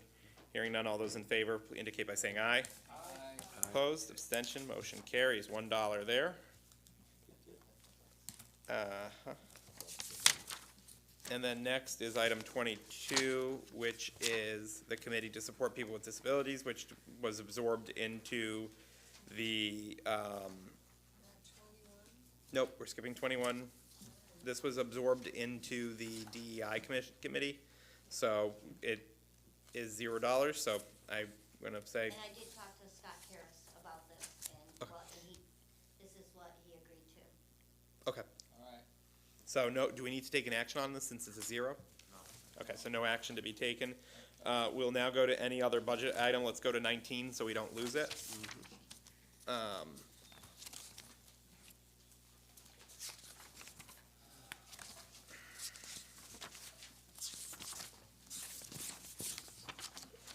Yeah, I received a request for 30,000, and I put 25 under fireworks as requested, and 5,000 under departmental expense. Great. Any more discussion on that or any, oh yeah, I see the, okay. So we'll give Steve a second there to workshop this. Jamin, I know you go to some of their meetings. Do you want to talk about how things are going from your perspective? I actually have not been to the last couple of meetings. Everything stacks up on Thursday nights for me, so it's hard. They've been Zooming a lot of them, which Yeah. should make it more convenient, but even then I can't make it. I did talk to them the other day, but I don't remember any details. I do know that they just got another $5,000 donation, or commitment from, Joanne Doyle told me that, I think Padre Pio, they donated $5,000. Field committed 5,000. So I think that means they've raised 10,000 or so far? Or committed, earmarked 10,000? I would say committed. Committed 10,000. 30 from the town, too. And 30 from the town as well, so that's, right. And did you commit something too? I did. Yeah. How much did you commit? I'm not telling you. Okay. Top secret. It wasn't 5,000. Okay, that's fair. That's fair. Save up, you haven't any- Do we have a total, what their, No, it's in their donation account. Okay. It's not gonna be in here, it's in a different fund. okay, that's fine. Okay, well, that's good that they're raising some money, and I know that when they go out for vendors, they're gonna be charging for the craft vendors, they pay a nominal fee, but they'll probably make a couple hundred, maybe to a couple thousand off of that too, so. If the public's watching, they need assistance, they need help, they need volunteers, you don't have to be a member of the committee to be a volunteer for them, they desperately need the additional hands. So if anyone wants to be part of it. What? Are we waiting? We're waiting for Steve, he's typing something. Dots, you know, so it looks like he's writing. It's long-winded. Well, we're gonna. I can tell you, Mr. Mayor, Yes. that I did meet with them this week, and I know they are planning additional events. Sure.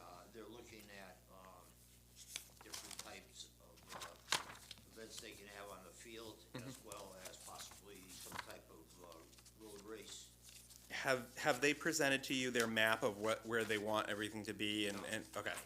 Okay, I wanna make sure that they present that to you so grounds and parks can review it to make sure it fits in with, you know, the maintenance and everything else, not, I don't want there to be a stage in the middle of the football field kind of thing. Neither do I. Okay, so I think we can wait for Steve, but I'll accept the motion for the 30,000. Yeah, so move. Made by, Jack, Second. second by Paula. Any further discussion on that? Hearing none, all those in favor, please indicate by saying aye. Aye. Aye. Opposed? Abstention, motion carries unanimously. Okay, now we will return to our unfinished business from yesterday. Item number 2, which was our town clerk. Our town clerk has requested a budget of $238,609. The budget is composed of mostly wages. The big ticket item there is filming land records, which I believe is part of her effort to digitize all of the old land records, right? That's correct. Yeah, and so that's an ongoing process. Any questions on any of her line items? All the departments we've looked at, this one had the smallest increase, I think. Very tight, yep. Yeah. It's just salary, that's it. Okay, so I'll accept a motion, absent any questions, for 23,860,9. So moved. Made by Jamin. Second by Jack. Any further discussion? Hearing none, we'll move on. All those in favor, please indicate by saying aye. Aye. Opposed, abstention, motion carries. Now we're gonna go to revenue, which is number 9. Number 9. Number 9. 9? Oh, Beatles fan.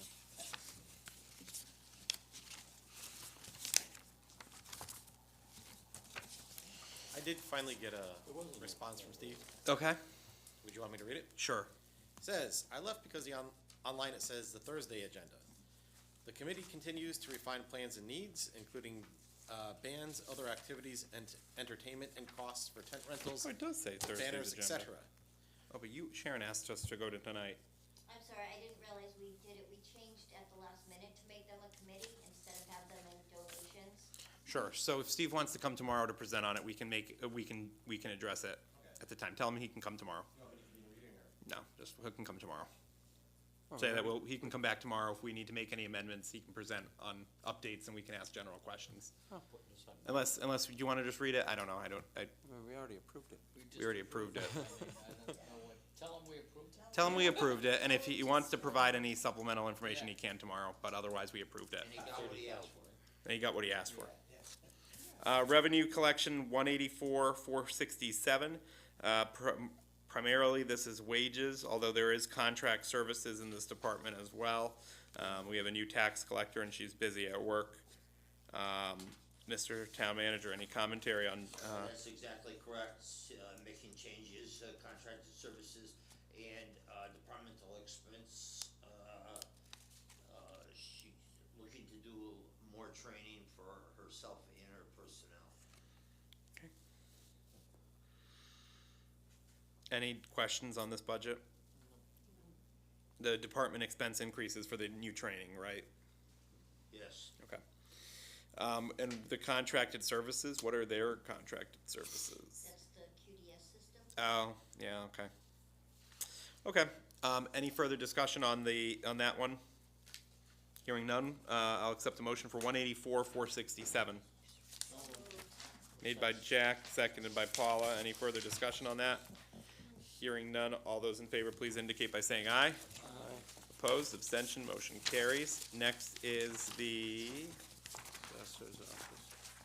assessor's office. Trying to get to her. So the assessor's office,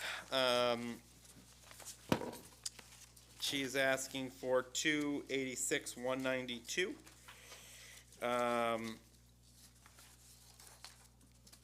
Contracted services. So let's just go through it. So most of it is wages. the departmental expenses, I see that the actual expenditure is 1,739, but I assume that's because she just sent stuff out after December, so that probably has gone up. Yeah, What's- she just requested to go to a conference. Oh, how much did the how much of it has it been used this year? Let me go into her account.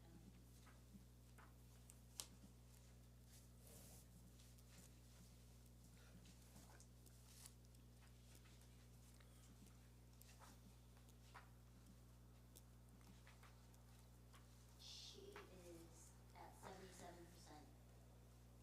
She spent about 5,000. She has a conference encumbered in here, so. And then what are the contracted services comprised of? That is QDS, and let me see what else is it. Does she split QDS with the tax collector's office? Yes, Is- and we do charge sewer a piece. Okay. And they also have a catalyst system, CAMA. I'm not sure what that does. That's a system that they pay for every year, and it's $7,000. How's it spelled? CATALIS, tax and CAMA Inc. Okay. And then, is the new grand list in here listed for the projected? So it looks like it went up by 9 million, or 8 million or so? Are you on her tables? Yeah.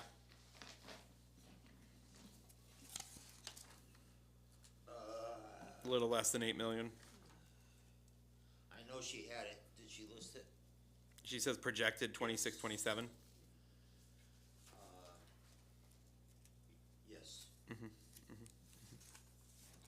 and I don't have it in yours. Okay. Any further discussion on this? She'll be in front of us at our Wednesday meeting per our last council meeting anyway, so we have other business with her, but, any questions on her budget? So you say it was up how much more?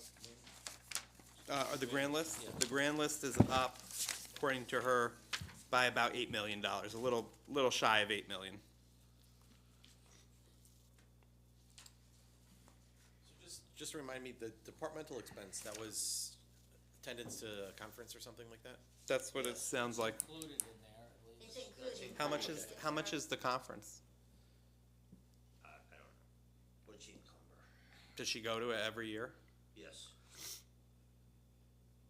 Yeah, it's her assessor's conference.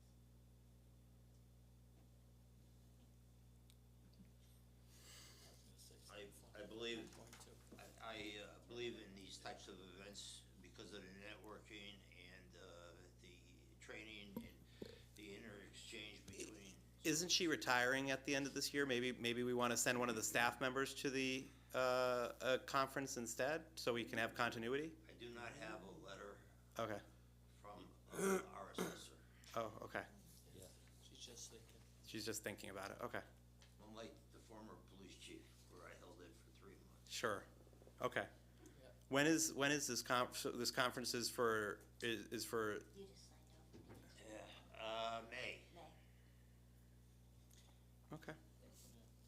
So that's in this fiscal It's a year. So conference. okay. Well, she's Yeah, 'cause you asked her. thinking, I don't know, I didn't see it, and I talked to her for a little while. She's thinking about She's always thinking. it. Yeah. Sure, so I'm thinking about it. Okay. So the total is 286, 192 for the department budget. Any further discussion on that? Do I have a motion to approve that? What's the amount again? I'm sorry. 286, 192. Looks legit. Well, that's, what, 11% increase? From 171, 568. Hold on, there's a sheet that, Sheet in front of you. the sheet says what the, Will tell you exactly. so assessor's office, that's a 5.39% increase for her department.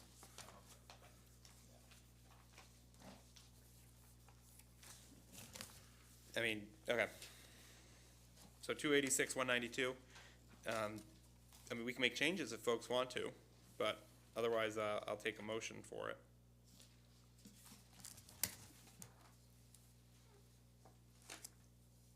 So moved. Made by Jamin. Second. Second by Jack. Any further discussion on that?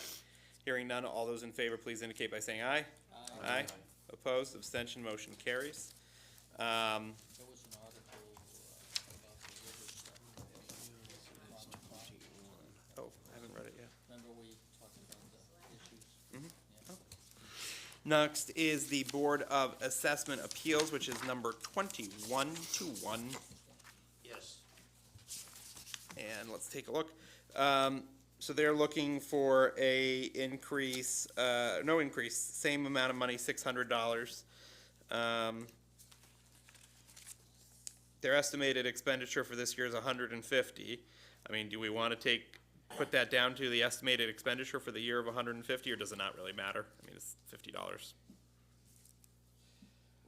Leave it, okay. Okay, do I have a motion to approve $600 for the Board of Assessment Appeals? Made by Jamin, do I have a second by Al? Any further discussion on that? Hearing none, all those in favor, please indicate by saying aye. Aye. Opposed, abstention? Motion carries. Any other budget item or matter that the council wishes to discuss or address? Sharon, would you be able to tell us by any chance, based off of where we are today, I know we still have a third left to go, do you know how much we cut today from the budget versus how much we added on? No, 'cause my spreadsheet encompasses every Sure. single department. I would have to go through a manual. I can give you the number tomorrow night. Yeah, let us know how we're doing. So you would like to know what you cut? Yeah. Okay. And then we added, and where we are. We added 6,000, So you wanna know your net? yeah, What's our number? compared to the town manager's recommended so far. Thank you. Any other budget matter from the town councilors? Hearing none, I'll take a motion to adjourn at 7:27. Motion made by Al. Second. Second by Jamin. Any further discussion on that? Hearing none, all those in favor, please indicate by saying aye. Aye. Opposed, abstentions, we're adjourned at 7:27. Thank you, and we will be back tomorrow at